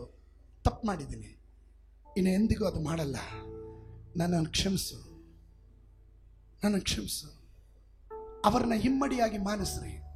ಹೋಗ್ರಿ, ನಿಮ್ಮ ಕೈಯಲ್ಲಿ ಆಗೋವಂಥ ಉಡುಗೊರೆಗಳಿಂದ ಹಾನರ್, ಆ ಪದ ಬಂದಿದ್ದು ಆನರೋರಿಯಂ. ಆನರೋರಿಯಂ ಸಹಾಯ, ಧನ ಸಹಾಯ, ಆನರೋರಿಯಂ. ಅವರ ರ್ಯಾಂಕ್ ಅನ್ನ, ಅವರ ಅಭಿಷೇಕವನ್ನ, ಅವರ ಮೇಲಿರುವಂತ ಕರೆಯನ್ನ, ಅವರ ಮೇಲಿರುವಂತ ವರಗಳನ್ನ ನೀವು ಗೌರವಿಸ್ತಾ ಇದ್ದೀರಾ. ದೇವರು ನೇಮಕ ಮಾಡಿದವರನ್ನ ಗೌರವಿಸುವಾಗ ನೀವು ದೇವರನ್ನ ಗೌರವಿಸ್ತಾ ಇದ್ದೀರಾ. ಅದನ್ನ ಮರಿಬೇಡ್ರಿ. ತಲೆಮಾರಿಗೆ ಹೇಳ್ಕೊಡ್ರಿ. ಅಗೌರವ ತೋರಿಸ್ಬೇಡ್ರಿ. ಅದು ನಿಮ್ಮ ತಲೆಮಾರಿಗೆ ಶಾಪ ಬರುತ್ತೆ. ಇವತ್ತು ಅದನ್ನ ಪ್ರಾರ್ಥನೆ ಮಾಡ್ರಿ. ಬಾಯಿ ತೆರೆದು ಪ್ರಾರ್ಥನೆ ಮಾಡ್ರಿ. ಕಣ್ಣುಗಳು ಮುಚ್ಚಿರಲಿ, ಬಾಯಿ ತೆರೆದು ಪ್ರಾರ್ಥನೆ ಮಾಡ್ರಿ. ಎಂದಿಗೂ ನಾನು ಅಗೌರವ ತೋರಿಸೋದಿಲ್ಲ. ನನ್ನ ಪಾಸ್ಟ್ರಿಗೆ ನಾನು ರೆಸ್ಪೆಕ್ಟ್ ಮಾಡ್ತೀನಿ. ನನ್ನ ಸಭೆಯ ಹಿರಿಯರಿಗೆ ನಾನು ವಿಧಿಯರಾಗಿರ್ತೀನಿ. ಒಳ್ಳೆ ಗುಣ, ಒಳ್ಳೆ ಸ್ವಭಾವ, ಒಳ್ಳೆ ಬುದ್ಧಿ. ದೇವರೇ, ನನಗೆ ನೀನು ದಯಪಾಲಿಸು. ನಿನ್ನಲ್ಲಿ ಭಯಭಕ್ತಿ ಉಳ್ಳವರಾಗಿ ಉತ್ತಮ ಪ್ರಜೆಯಾಗಿ ನಾನು ಜೀವಿಸ್ತೀನಿ. ನನ್ನ ಮೇಲೆ, ನನ್ನ ತಲೆಮಾರಿನ ಮೇಲೆ ಶಾಪ ಬರಬಾರ್ದು. ನನ್ನ ಆಶೀರ್ವಾದದ ಮಾರ್ಗದಲ್ಲಿ ನಡಿಬೇಕು. ಎಲ್ಲಾದರೂ ಕೊರತೆ ಬಂದಿದ್ದರೆ ಕ್ಷಮಿಸು ಎಂದು ಒಂದು ನಿಮಿಷ ಪ್ರಾರ್ಥನೆ ಮಾಡ್ರಿ. ದೈವ ಸಭೆಯಲ್ಲಿ ಸಾನ್ನಿಧ್ಯಾನ ತುಂಬಿದೆ. ಪರಿಶುದ್ಧಾತ್ಮ ನಿಮ್ಮನ್ನು ಎಚ್ಚರಿಸಿದನು. ವಾಕ್ಯ ನಿಮ್ಮನ್ನು ಎಚ್ಚರಿಸಿದೆ. ಇನ್ನು ಮುಂಡು ಮಾಡ್ಕೊಬೇಡ್ರಿ, ಇನ್ನು ಹಠ ಮಾಡ್ಕೊಬೇಡ್ರಿ, ಇನ್ನು ಹೃದಯ ಕಠಿಣ ಮಾಡ್ಕೊಳ್ಬೇಡ್ರಿ. ಇದು ನಿಮ್ಮ ತಲೆಮಾರಿಗೆ, ನಿಮ್ಮ ಮುಂದಿನ ತಲೆಮಾರಿಗೆ ಆಶೀರ್ವಾದ ಬರಲ್ಲ. ಆಶೀರ್ವಾದ ಬರಬೇಕಾ? ಆ ಶಾಪವನ್ನು ಆಶೀರ್ವಾದವಾಗಿ ತಿರುಗಿಸ್ರಿ. ಅದನ್ನ ನಿಮ್ಮ ಫಲಗಳಿಂದ, ನಿಮ್ಮ ಕೈಯಲ್ಲಿ ದೇವರು ಕೊಟ್ಟಿರುವಂತ ಆಶೀರ್ವಾದದಿಂದ ಅವರನ್ನ ಸನ್ಮಾನಿಸ್ರಿ. ಗೋ ಡೂ ಇಟ್. ಪರಲೋಕವನ್ನ ಭೂಲೋಕವನ್ನುಂಟು ಮಾಡಿದ ನಮ್ಮ ಸರ್ವಶಕ್ತನಾದ ದೇವರೇ, ಈ ಸಭೆಯ ತಂದೆಯ ಸ್ಥಾನದಲ್ಲಿ ನಿಂತುಕೊಂಡು ಈ ಜನರನ್ನ ಆಶೀರ್ವದಿಸ್ತೇನೆ. ಇವರ ಮೇಲೆ ನಿನ್ನ ಕೃಪಾ ಕಟಾಕ್ಷ ಇರಲಿ. ಎಲ್ಲ ಶಾಪಗಳು, ಗೊತ್ತೋ ಗೊತ್ತಿಲ್ಲದೆ ಅಜ್ಞಾನ ಕಾಲದಲ್ಲೋ ಮಾಡಿದ ಶಾಪಗಳು, ಶಾಪಕ್ಕೆ ಕಾರಣವಾದ ಕಾರ್ಯಗಳು, ಮಾತು, ನಡತೆ, ಸ್ವಭಾವ ಏನಾದ್ರೂ ಬಂದಿದ್ರೆ, ಎಲ್ಲಾದ್ರೂ ಅಗೌರವವಾಗಿ, ನಿನಗೆ ಅಗೌರವವಾಗಿ, ಪಾಸ್ಟ್ರಿಗೆ, ಪ್ರವಾದಿಗೆ ಅಗೌರವವಾಗಿ, ಆತ್ಮಿಕ ತಂದೆಗೆ ಅಗೌರವವಾಗಿ, ಹಿರಿಯರಿಗೆ, ಪೇರೆಂಟ್ಸ್ಗೆ ಅಗೌರವವಾಗಿ ಎಲ್ಲಾದರೂ ನಡ್ಕೊಂಡಿದ್ರೆ, ಅವರ ಒಳಗಡೆ ಕೊಟ್ಟಿರುವಂಥ ತಾಲಂತು ಅಭಿಷೇಕಕ್ಕೆ ವಿರುದ್ಧವಾಗಿ ಅಗೌರವ ತೋರಿಸಿದ್ರೆ, ಇವತ್ತು ಅವುಗಳನ್ನೆಲ್ಲ ಕ್ಯಾನ್ಸಲ್ ಮಾಡ್ತೀವಿ. ಅದರ ರೂಟ್ ಸಮೇತ ಅದನ್ನು ಕ್ಯಾನ್ಸಲ್ ಮಾಡಿ ಇವತ್ತಿನಿಂದ ಇವರೊಂದು ನೂತನ ಸೃಷ್ಟಿಯಾಗಿ ನೂತನ ವರಗಳನ್ನು ಹೊಂದಿಕೊಳ್ಳತಕ್ಕಂತೆ, ನೂತನ ಆಶೀರ್ವಾದಗಳನ್ನು ಹೊಂದಿಕೊಳ್ಳತಕ್ಕಂತೆ ಇವರ ಮೇಲೆ ಇಮ್ಮಡಿಯಾದ ಅಭಿಷೇಕ, ಇಮ್ಮಡಿಯಾದ ವರ, ಇಮ್ಮಡಿಯಾದಂಥ ಆಶೀರ್ವಾದ, ಅದರ ಬಾಗಿಲುಗಳು ತೆರೆದು ಬರಲಿ. ನಾನು ಪ್ರಾರ್ಥಿಸಿ ಇವರನ್ನ ಆಶೀರ್ವಾದಿಸ್ತೇನೆ. ದಯ ಇವರ ಮೇಲೆ ಇರಲಿ. ಯೇಸುವಿನ ನಾಮದಲ್ಲಿ ಬೇಡ್ತೇನೆ ತಂದೆ. ಆಮೆನ್.